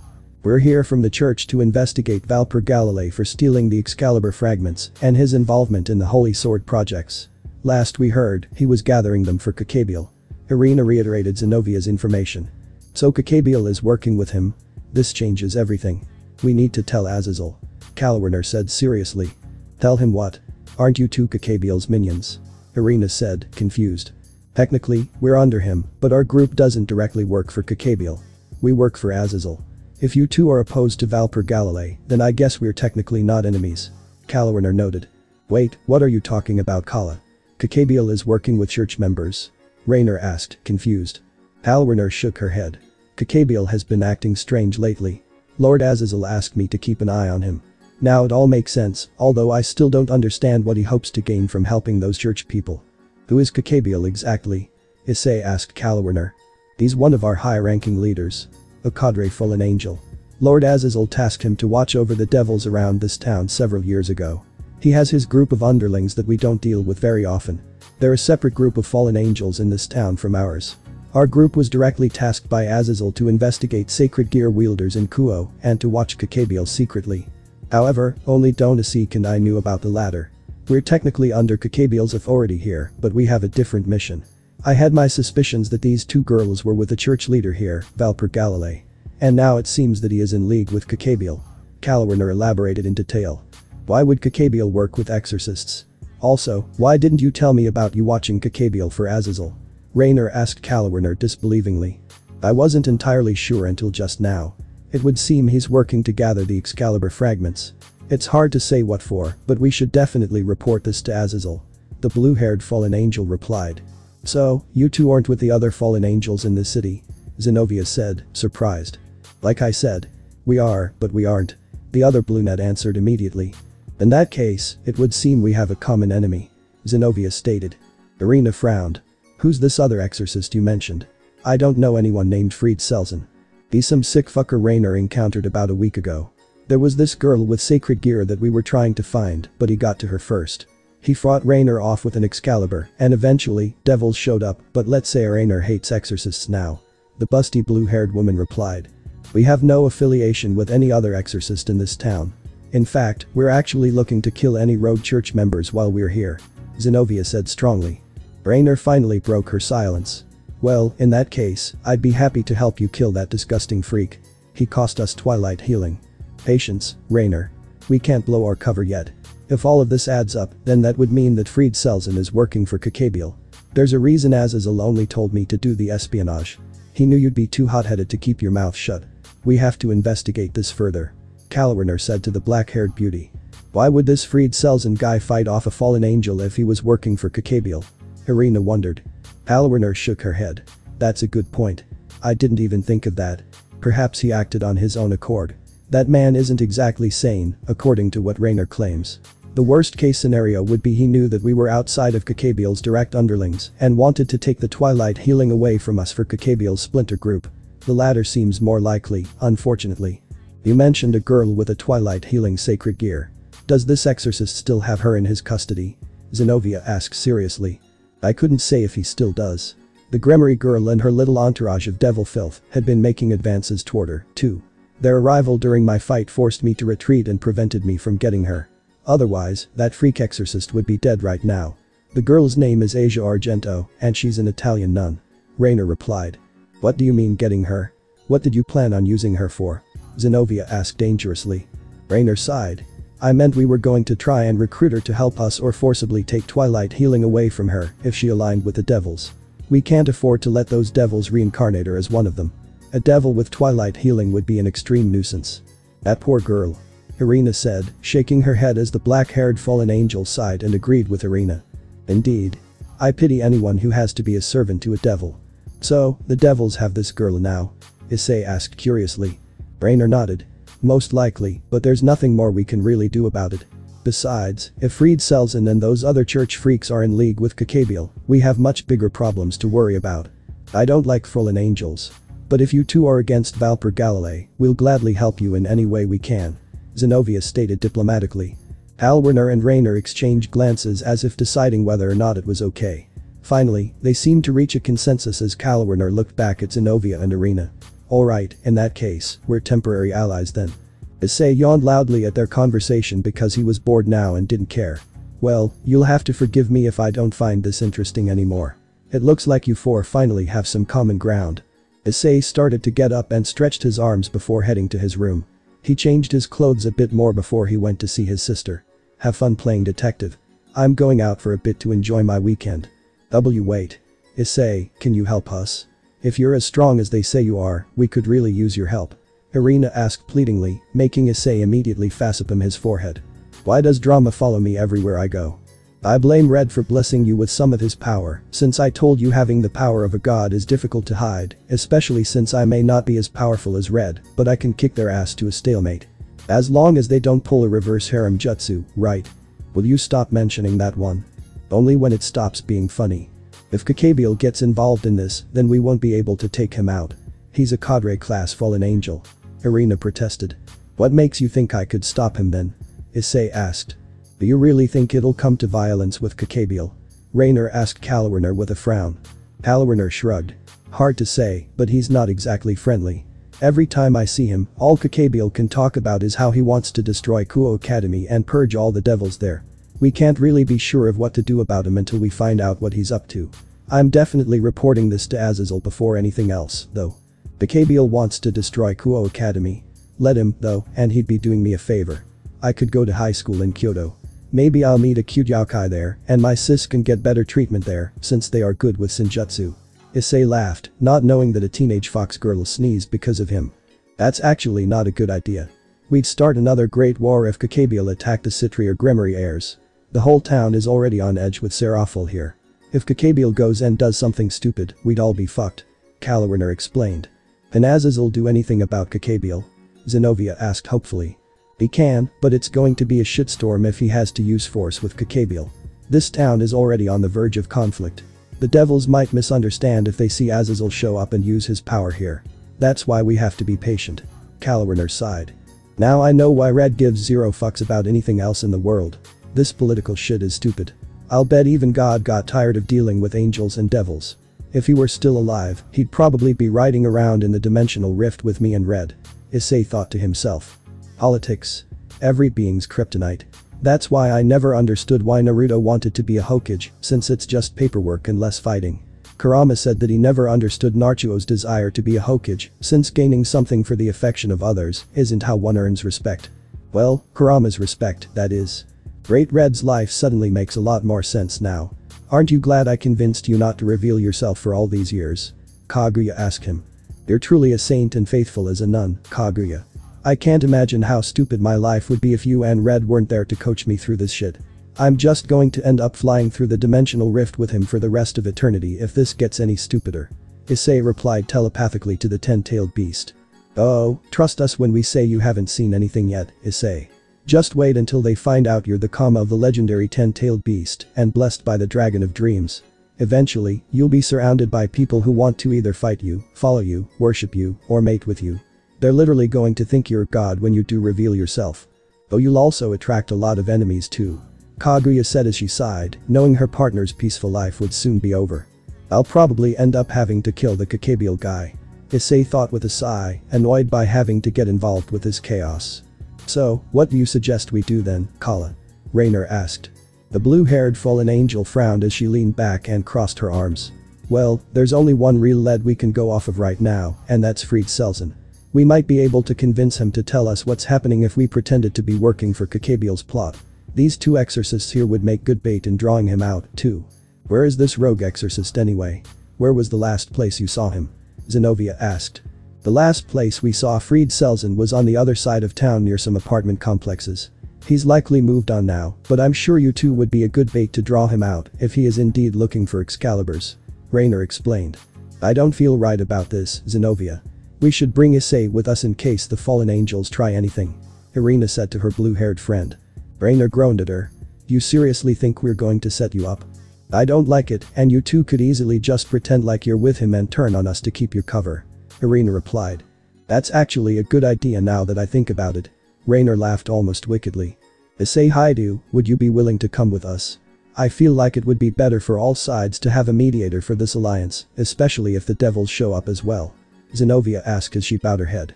Issei palmed his face for a moment before running a hand through his hair. He let out another long, exaggerated sigh. Alright, fine. I'll help, but so that you'll stop talking about this. Take care of it. What do you mean? Zenovia asked, confused. Issei said nothing as he left the room and walked into his garage. He immediately got on his motorcycle and turned it on as the garage door was opening. The four girls all rushed to the front of his house when they saw him pulling out slowly. Irina immediately called out to him. I say, when did you get a motorcycle? Where are you going? To go get this Fried Selzen guy. We can help. Irina said. You'll just get in my way. I'm more of a solo guy who does things his way. But Issei. Please. Let us help you. Irina begged, greasing Issei's nerves as he sighed once more before snapping his fingers and pointing to the back of his war machine. There's enough room for you two, so get on right now. Issei ordered, which caused Rainer and Kalwerner to immediately exchange disbelieving glances as Irina got on the motorcycle first. Irina practically had to hug Issei's back to make room for Zinovia and her sword, but after a moment, the two exorcists were on. Where should we meet you?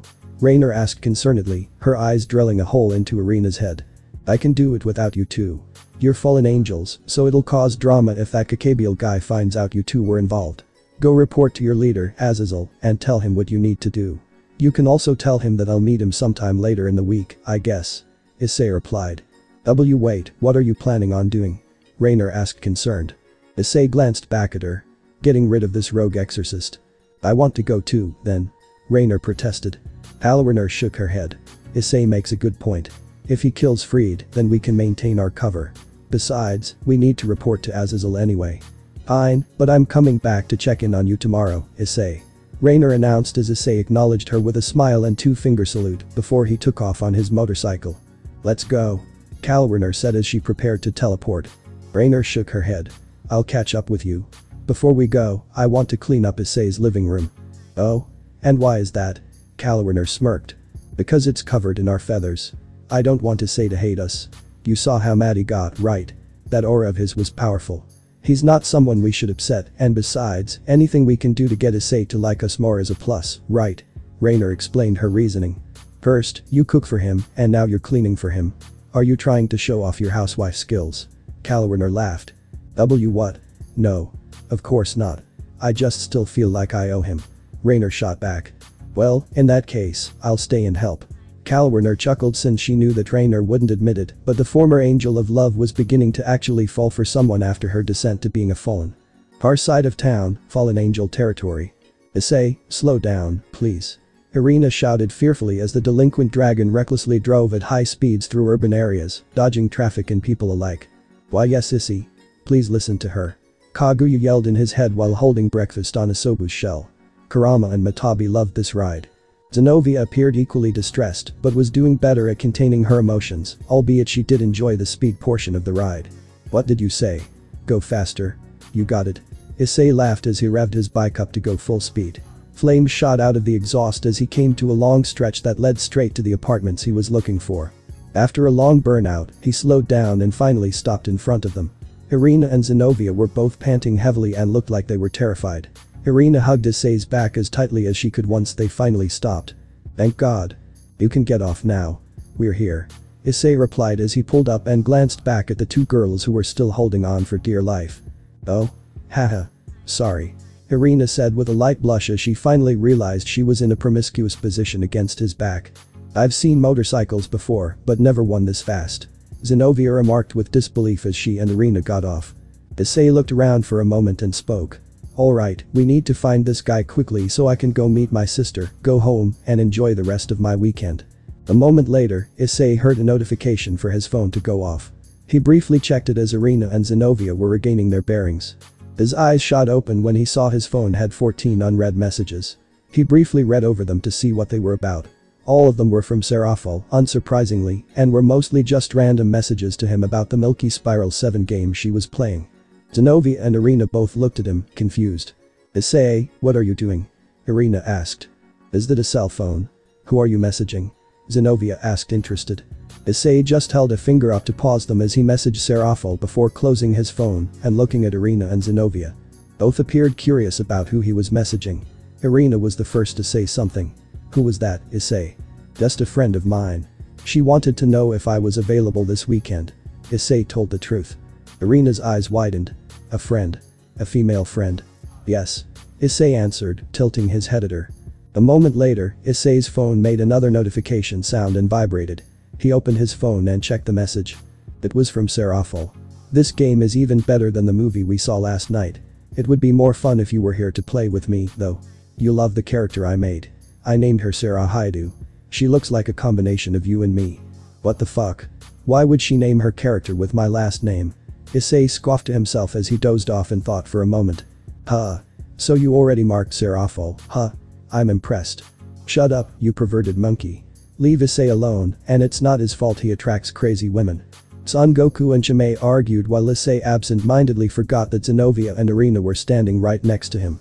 Both of them were able to read the message before he realized it had happened. You saw a movie with that girl last night. Is that your girlfriend? Irina practically gasped at the idea. Issei looked at her blankly and shook his head.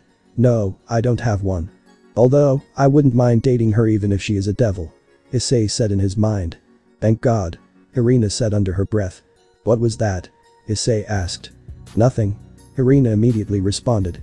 Zenovia looked at Issei curiously. Who is Sarah then? Your friend. Issei sighed. Yes and no. She's just some weird girl I met at a convention the other day. Convention? Zenovia said as if it was a word from a lost language. Irina gawked at Issei. You go to those? Are cosplay girls your thing? What? No. Look, let's move on and find this freed asshole.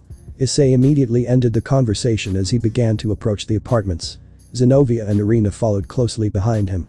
He honed his senses as he closed his eyes and tried to detect any sign of a holy sword. Though it was faint, he finally managed to sniff one out nearby. He followed it for a while until finally, he came to some big warehouse near the apartment complexes. Zenovia and Irina had been quiet during this time, but perked up when Issei stopped. Do you know where you're going? Irina asked Issei with a light laugh, and Issei took a whiff of the air and continued. Inside. I smell another holy sword inside of there. Issei said as he immediately kicked the door open. The doors flew off their hinges and shot through the dark warehouse. Issei could see perfectly in the dark and immediately locked his gaze on a man standing around a bunch of corpses. They appeared to be dead church members. The man looked extremely alarmed to see Issei and the two girls with him. Now, what do we have here? More devils. No. No. Church exorcists, hahaha. The man laughed maniacally. He immediately drew his sword, which glowed golden, and said, Come now, girls. Face my Excalibur rapidly. Both Irina and Zenovia drew their blades, ready for a fight, but before they even realized what had happened, Issei was already on him. Freed maniacally swung his weapon around, but was shocked when Issei caught it by the blade with his bare hand. The dragon glared at him, annoyed. I don't have time for this annoying shit, you fool. A moment later, Issei squeezed the blade, causing the sword to break in half. Freed Selzen fell back in horror as Issei's body began to glow in a red aura. What are you? How did you break my Excalibur? Freed demanded hysterically. Issei didn't even bother answering his question as two dragon wings came out of his back. What is Kakabiel planning? Freed looked truly afraid when he realized what Issei was. Dragon wings. Answer the fucking question. Issei shouted at him. He's trying to combine all of the Excaliburs and use them against the devils. He wants to start another great war. Freed immediately answered. Where's the girl? Issei followed up with another question. What girl? Freed said fearfully. Don't fucking play stupid. Asia Argento. The girl with the twilight healing. Issei replied. The devils got her. He answered right away. That's all I need from you then. Issei replied as he took a deep breath. Fire style. Fireball jutsu. Issei said in his mind as he exhaled fire out over the man, burning him alive. His screams drowned the room for a moment before going silent. Irina and Zenovia were both still standing by the entrance and could only stare at him in disbelief as Issei turned Freed Selzen into ash. A moment later, Issei picked up the holy sword halves of Freed's Excalibur and walked over towards the girls. He handed them to Irina. Take it. Issei. You just. Irina trailed off and was not sure how to follow up. I'm not getting involved in this stupid conflict. I just helped you out with this and I'll let you stay at my house for a bit, but you're on your own if you intend to pick a fight with a fallen angel leader. If you're lucky, that Azazel guy will take care of it for you. Issei explained as he receded his wings and went back to his motorcycle. Irina and Zenovia followed him in stunned silence as they tried to comprehend how Issei had snapped a holy sword in half with his bare hand. Zenovia finally broke the silence on their walk back. Those fallen angels were right when they said you're way stronger than any of us. Why don't you do anything about things around here if you're so powerful, Issei Haidu. Just call me Issei, alright. Irina does, so what does it matter if you do too? Issei told the Bluenet. Why did you kill that man, Issei? Irina spoke up. He was annoying, and didn't you say you were here to kill rogue church members? I got the information we needed from him and I tied up a loose end so he wouldn't report back to Kakabiel. Issei said carelessly. Irina frowned. Yeah, but that just didn't seem like you. You don't know anything about me, Irina. How could you since you've been gone for 7 years? Things changed and I've changed as well. You do know that no one besides you actually tried to approach me. Others were afraid of me and saw me as a monster or demon. You, on the other hand, were praised because people liked you and called you a little angel.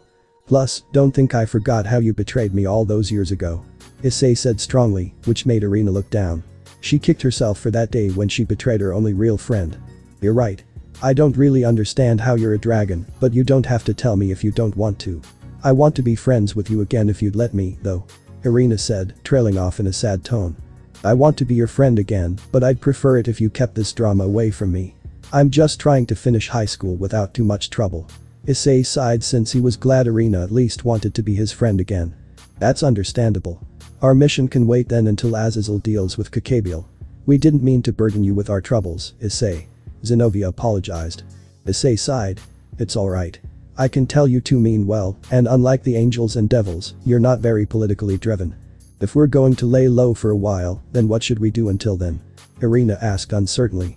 You can stay at my house until we figure it out, I guess, but there's going to be some conditions. Issei said sternly. Conditions?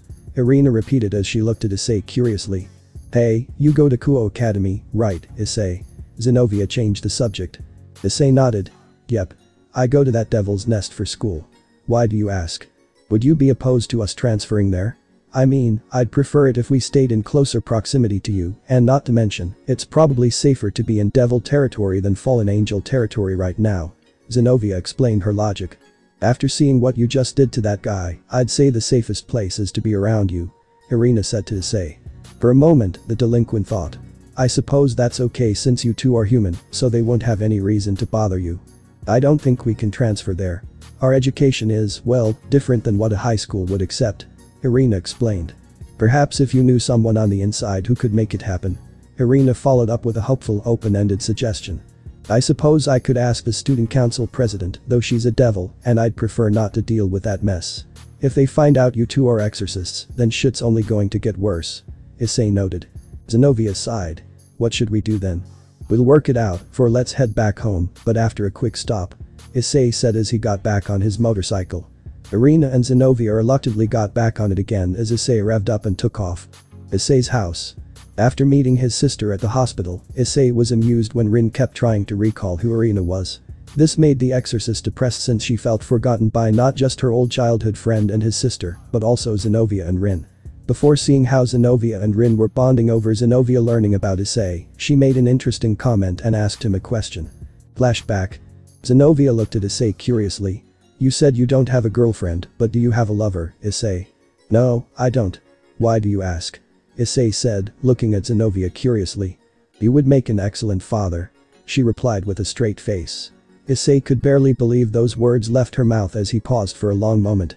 Rin whistled at her straightforward response, and while this whole Kaguya amused her partner, she facepalmed herself before asking Matabi if this girl was related to her in some way. Issei blinked several times and scratched his head. Thanks, I guess. I find you attractive. Zenovia said bluntly. Irina immediately gawked at her. Zenovia. What are you saying? You can't just say that to a boy. Why not? The brunette asked cluelessly. Issei laughed. Thanks, Zenovia. You're pretty good looking yourself. Issei. Irina shouted his name. Why you think she's pretty? Yeah, of course I do. I replied, with Rin flashing him a thumbs up. She's a keeper, big brother. I think she'll be good for your future gang and possibly that harem plan. Rin said before teasing Issei, which made him look away. He was a bit embarrassed by that part of his childhood until he went back to his water, which seemed more interesting while hearing the guys in his head laugh at him. Irina's face flushed red. I can't believe it. You like her? What's wrong, Irina? Zenovia asked. And nothing. Apparently, you're prettier than I am, I guess. Irina said softly. Oh, lighten up, will you, Irina? You're hot too, and I'm sure you know it. Issei said, causing her face to go full crimson. Hot? Are you thinking lustful thoughts about us? Is that part of the conditions for staying with you? Irina gasped. Alive-in girlfriend. Temptress, thy name is Issei Haidu. You've been watching way too many romance shows in your free time. Issei said before Zenovia asked. Is it? Zenovia asked cluelessly. In that case, let me get these clothes off. Issei could barely believe his eyes as Zenovia moved to start unbuttoning her shirt before he covered Rin's eyes. Hey. I want to see how big her op-eye are. You're way too young to be saying those words. Where did you learn that one? Your friends. I am going to kill those two when I see them again. Zenobia. Have some shame. Irina shouted as she stopped her friend from going any further. So, we're not having sex with him? Zenobia said, confused, as the Haidu siblings immediately busted out laughing. No, you don't have to do that. But now that we have a moment, I wanted to discuss what we should do with you two. Irina and Zenobia turned towards Issei, waiting for his explanation as they left the hospital. They said goodbye to Rin, who was cheering for Zenobia while asking who Irina was, leading Tona, a depressed exorcist, to walk to his home. Then flashback. I've decided that I'll help you two get enrolled in Kuo Academy, so long as you keep this exorcist thing a secret. The devils are not going to like you if they find that out. That means you'll have to keep your weapons sealed or at the house. In order for me to get you into Kuo Academy, I'll also have to speak with the student council president and convince her to push your paperwork along. I'm going to tell her that you're my childhood friends. If she or any of her devils approach you for any reason, let me know and I'll have a few words with them. Issei explained. Zenobia and Irina both nodded silently at his words. As for the living arrangements, I can't really let you stay longer than 4 weeks. My parents are still on vacation and that's how much longer they would be gone. We have a spare bedroom here with 1 bed. I have a few sleeping mats and there's always the couch too. Where do you two want to sleep? Issei asked. Zenobia and I have shared a bed before, so I suppose we can just take the spare bed then. Irina replied. Sounds good. Now, I'm not much of a rule person, but here are some guidelines. Don't fight anyone for any reason in my house. I don't care if Surzich's Lucifer or Kakabiel is in the damn hallway. You fight their asses outside. Also, please do not touch my motorcycle for any reason, ever. In fact, the same thing goes for anything in my garage. Other than that, try not to cause drama. Issei concluded. We'll respect your conditions, Issei. Irina bowed her head along with Zenobia. Good. Now that we've got that settled, I'll head over to Kuo Academy and talk to Sona Sitri tomorrow, so I don't have to deal with it later. Issei said as they made it to his home, letting the girls settle in before Issei was about to make some dinner. However, the supernatural world seems to have other plans for him, since his doorbell was now ringing, annoying his good mood. Ugh. I swear I need to put a barrier around this place. Issei said as he walked back to the door and opened it to see 2 individuals he was not expecting to see. One was the red-haired devil princess, Ria's Gremory, and the other looked like one of her followers. The other girl had long black hair, was up in a ponytail, and had a passive expression. Issei stared at them for a moment, almost in disbelief. Did they seriously just show up at my house like this? Huh. The ponytail girl seems to have an interesting aura. One that's both yin and yang with a hint of lightning. Interesting. Kaguya said that as she took a great interest in this girl, she thought she might have a powerful ability and could borrow and give to Issei. The delinquent didn't say anything during the long pause, and neither did the 2 devil girls. Standing in his doorway still, he slowly began to close the door as they stared at each other. Only then did Riaz finally speak as her face got serious. Wait, Haidu-san, may I have a moment? No. Issei said bluntly as he fully closed the door on her. Who was that, Issei? Irina asked anxiously. He shrugged. Nobody. Much to his annoyance, the doorbell rang again. He ignored it for a moment until someone started repeatedly spamming the doorbell button, causing his house to ring. It doesn't sound like nobody, Irina said, shaking her head. With reluctance, Issei opened the door again and saw the black-haired girl with the ponytail, repeatedly hitting the doorbell button with a light smile on her face. Issei immediately grabbed her wrist and forced her to stop. Will you fucking stop that? Honestly, do they think you have nothing to do? What a couple of rude seniors, and what kind of example are they setting? Jimei asked since she was very annoyed by how they interrupted her little brother's training and studying time. I understand you're not really a fan of devils, and I apologize for Akeno's behavior. We didn't come here to start trouble for you. Ria spoke up. Akeno tried to pull her hand back, but couldn't as Issei held her wrist tightly. The ponytail girl stared at him briefly with a serious expression. She used slightly more force with her devil strength, but she still couldn't pull her hand away. Finally, Issei let go of her wrist after he had proven his point. He sniffed the air several times and looked at Akeno. You smell like a fallen devil, girl. Akeno's eyes widened with shock as Issei shook his head. I know that smell. Turning his head towards Riaz, Issei sighed. What do you want? Why are you at my house again? So, you did sense me that last time. Riaz trailed off. You could have been more subtle, plus you would stick out like a sore thumb if all you wear is your school uniform. Mitabi said as she rolled her eyes at the girl's clothing style, seeing it has no purpose in combat. You're not exactly subtle, he replied. I apologize for my rudeness, but I was curious about you. I've seen you around Kuo Academy a lot. you seem like an interesting person. She followed up. Issei took this opportunity to examine the devil princess fully. He had never actually taken the time to look at her for more than a few seconds. She was extremely beautiful and had the most gorgeous color of crimson hair. He wasn't a fan of the devil princess, but Issei did like her hair. Riaz looked at him, confused. What? What are you staring at? You just have wonderful hair. Red is my favorite color, specifically crimson. Issei remarked. Oh. Riaz said, surprised by his compliment. She had heard all sorts of bad things about Issei's mean reputation and was not expecting a compliment like that out of him. Really? Her? Of course not. I've seen Ria's type and she's definitely not my kind of girl, Kaguya. Issei replied to her before Riaz continued. There was something I wanted to ask you. Riaz said after a long pause. I'm not interested in joining your peerage. I already told your girlfriend that I'm not interested in being her servant or yours. Issei replied bluntly. Riaz seemed a bit taken aback by Issei's comment but looked down for a moment. First off, Sona isn't my girlfriend. So Akeno is your girlfriend. What? No. Then are you one of those weirdos into kids like the Masked? What? No. Then the one of Prince Charming or White Knight? No. You're not my type. Who said I was asking you out? Oh, that's a relief. And what is that supposed to mean? Well, I'm more into girls who have equal muscle and brains and aren't fake like you, your peers, or your friends. Hey. I am not fake. Your tits beg to differ since there is no way your bust is that big. They are as real as my mother's. Are you sure you didn't use magic to make them look big? Issei asked while looking at them, and the guys agreed that there was no way this brat had a bust size almost on par with Tsunade. Even Sakura and Ino didn't have a bust that size. Can you just listen to me? Alright, fine. What do you want? Issei asked. I'm engaged. Riaz began. Huh? The tailed beasts asked in confusion while Issei looked at her for a moment and scratched his head. Good for you. Why does that matter to me? Am I invited to the wedding or something? Am I the DJ? Is this a bachelorette party? I know a few places where you can get drinks and also some nice girls or guys, whatever your type is. I don't want to marry him. Riaz followed up. Issei looked at her, still confused, and asked. And how is that my problem? Why are you telling me this? I recently challenged my fiancé, Riser Phoenix, to a rating game so that I could cancel the arranged marriage. In case you're unaware, a rating game is a battle between two devil peerages. Unfortunately for me, I don't really have a full peerage, so I am at a huge disadvantage. To top that off, Riser has a high win ratio in the games, and I was looking for someone to help me. Sona suggested you might. Riaz explained. How can I be of any help to you? Issei asked, shaking his head, knowing where this was going. You're a dragon, and dragons are highly immune to fire. Riser's peerage specializes in fire. You're also a neutral party, and Sona believes you're more powerful than you seem.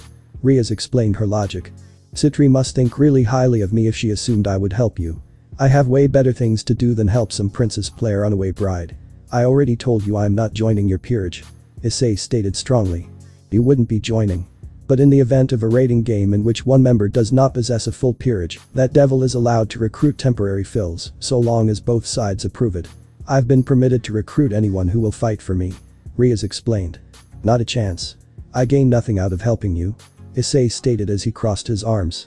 I don't expect you to do it for free. I'm willing to give you whatever you want for it. Riaz trailed off, unsure if it was actually a good idea to make that offer. Whatever I want, huh? You shouldn't make promises like that to people like me. Issei laughed at her. On second thought, this might be just what I need to get Irina and Zenovia. Issei said before smiling to himself while Riaz got a flushed face as she looked away. I'm desperate here. What do you want? If it's something I can give you, I will. I could just tell her, but I want to know her reasons first.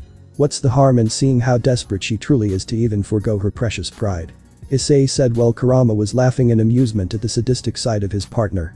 Is that right? Tell me, princess. What exactly do you have to offer me? Issei asked, testing her. The red-haired devil looked at him concerned. Money, political support, favors. Is there something you want from me? You're being awfully vague there, so tell me, Riaz Gremory, what do you think a guy like me wants from a girl like you? Issei continued. Akeno's face was plastered with disbelief. She immediately voiced her concern. Riaz, you don't have to do this. Not with a jerk like him. Riaz looked away from him. Is it sex you want? Issei was silent for a moment until he looked down and shook his head before laughing at her. Oh my god. Are you seriously that desperate? I didn't think some prideful devil like you would ever stoop to my level to get out of an arranged marriage. Ahahaha. Ahahahab. Oh man, this lady is a riot. A princess. What a joke. Kaguya, Kurama, Son Goku, Matabi and Jayuki laughed as well until Akeno spoke to him with anger. Don't laugh at her, Haidu-san. You should feel ashamed of trying to exploit Ria sexually. Akeno said disapprovingly. I'm not exploiting her at all. I never said that's what I wanted. I'm just laughing because you assumed you were doing some amazing favor for me by lowering yourself to my level. Issei replied. Do you really think so poorly of me? Riaz asked sadly. Offending your status was not my intention. Issei crossed his arms. Answer me seriously then. Why are you so determined not to marry this guy? This isn't just some game where you're playing hard to get with him, is it? Issei asked bluntly. Riaz shook her head. He's a complete asshole and a selfish prick. He's arrogant, condescending, and bigoted. He's the complete stereotype of devil nobility. I can't be with someone like that. I would sooner be with someone who wasn't even a devil. Someone like me, you mean? Issei asked, causing Riaz to look down shamefully. Oof. Shots fired. I think she needs some ointment for that burn. Jayuki said in amusement. She shook her head. I have nothing against you. I don't know why you hate me so much. I don't hate you, Gremory. You would know it if I did. I'm just pointing out that you think you're too good for everyone and I find that annoying. This guy you're marrying sounds like a normal pure-blooded devil to me. How is he different than any other asshole you'd end up with? Issei asked sternly. Because I don't love him and he's just terrible. He's everything that's wrong with devil society. I know it sounds selfish, but I want to marry someone I love. Riaz said sadly. So, you want me to go out of my way and fight your fiancé for you? What kind of romantic bullshit is that? It's not like I want to marry you, so why do you expect chivalry out of me, since I hardly know you and am not a family of your kind? I've seen many of where you pretend to care about someone like your peers, but in the end, you only exploit them until nothing is left to take, and once they have no purpose, you throw them away like trash. It's why I can't stand devils who only know how to lie, steal, cheat, and manipulate to get what you want. So why should I believe that the new Mao is any different from the old Mao? Issei asked, shook his head in disappointment, and said he didn't want to get involved with her anymore. He knew that if this game went public, the devils would come knocking on his door. I don't. But Riaz trailed off, unsure of what to say. Issei shook his head. Look. Getting married to some shithead is probably the only bad thing that'll ever happen to you. There are real people with real problems out there, and you're standing here like some spoiled little brat having a pity party about marrying some rich douchebag. If you want out, then deal with it yourself, Gremory. I'm sorry for bothering you then. Riaz said as she turned to leave. Akeno stood there for a moment as Riaz was leaving. She shook her head at him. You're wrong about Riaz. Not all devils are like that. I mean, sure, the ones in the old Mao were like that, but Riaz isn't like that. She's not the person you think she is. If you actually believed the devils were that bad, then you wouldn't hang around that girl, Seraphol. How the hell did she know Seraphol? Issei asked in his mind before replying to her. I'll respect your master when she stops acting like some damsel in distress. That aside, why are you defending someone who treats you like some tool? I've seen many stray devils, and trust me when I say that their actions were justified after what our people did to many innocent lives of not just humans but other species as well. Just ask your little mascot, Kaneko. She should know since she is one of the last Nico, right? Issei said, causing Akeno's eyes to widen. What did you just say? How do you know Kaneko's origins? Akeno gasped. Don't feel too bad. I actually like fallen angels more than devils. Issei said as he closed the door on her before heading to the kitchen. Issei. Isobu said for the first time until Issei spoke to him. I know what you're going to say, and my answer is the same. Hell. No. Look, I understand your reasons, but you know not all devils are the same. Seraphol is a devil, and yet she's been nothing but kind to you. Plus, if she was deceiving you, then why would she continue to ask you out? Does she want to date you? I know you have trust issues with devils, but think about who you help in the long run. Issei paused as he entered the kitchen, leaning against the counter. The weight of Isobu's words hung heavily in the air. Help who in the long run? Riaz. Akeno. They're all part of a system that I can't stand. But they're also people, Issei. Riaz is struggling. Her situation isn't just a game to her. You can't judge her just because of your past with devils. Issei sighed, grabbing a bottle of water and taking a long swig. Okay, first off, Seraphol is an exception, and second, you know I can't just forget what happened to me. One betrayal is enough to shape how you see a whole species. Why should I believe she's any different? Just because she's having a hard time? Because she's asking for help. She's not using you, she's vulnerable. You were vulnerable once, too. Issei frowned, considering Isobu's words. And look what that got me. I'm not about to get burned again for trusting and believing they have a good heart. Why should I step in to fix her problems? It's not my responsibility. It's not about fixing her problems, it's about understanding that not all devils are the same. If you help her, you might find that your perspective can change, too. He leaned against the counter, conflicted. I don't want to get dragged into Gremory's mess. I have my issues right now, and I'm not about to become her knight. Sometimes, it's not about being a knight. It's about being decent. If you choose to help her, you might end up helping yourself, too. Issei shook his head, the weight of his past pushing him down. I'm not ready for that. I don't want to hear another devil's sob story. You might be surprised by what you learn. Just give Riaz a chance. You gave Seraphil a chance, so what's different about her? Taking a deep breath, Issei knew he had to confront his feelings of the past. Fine, but I'm not promising anything beyond that. As he stepped out of the kitchen, he spotted Riaz and Akeno walking a few feet away. Her back turned to him, and her shoulders slumped in defeat. He hesitated, then called out. Hey Riaz. Can we talk? She turned slowly, her eyes wide with a mix of hope and caution. Issei. Yeah. Don't start crying me a river. It's a one-time deal.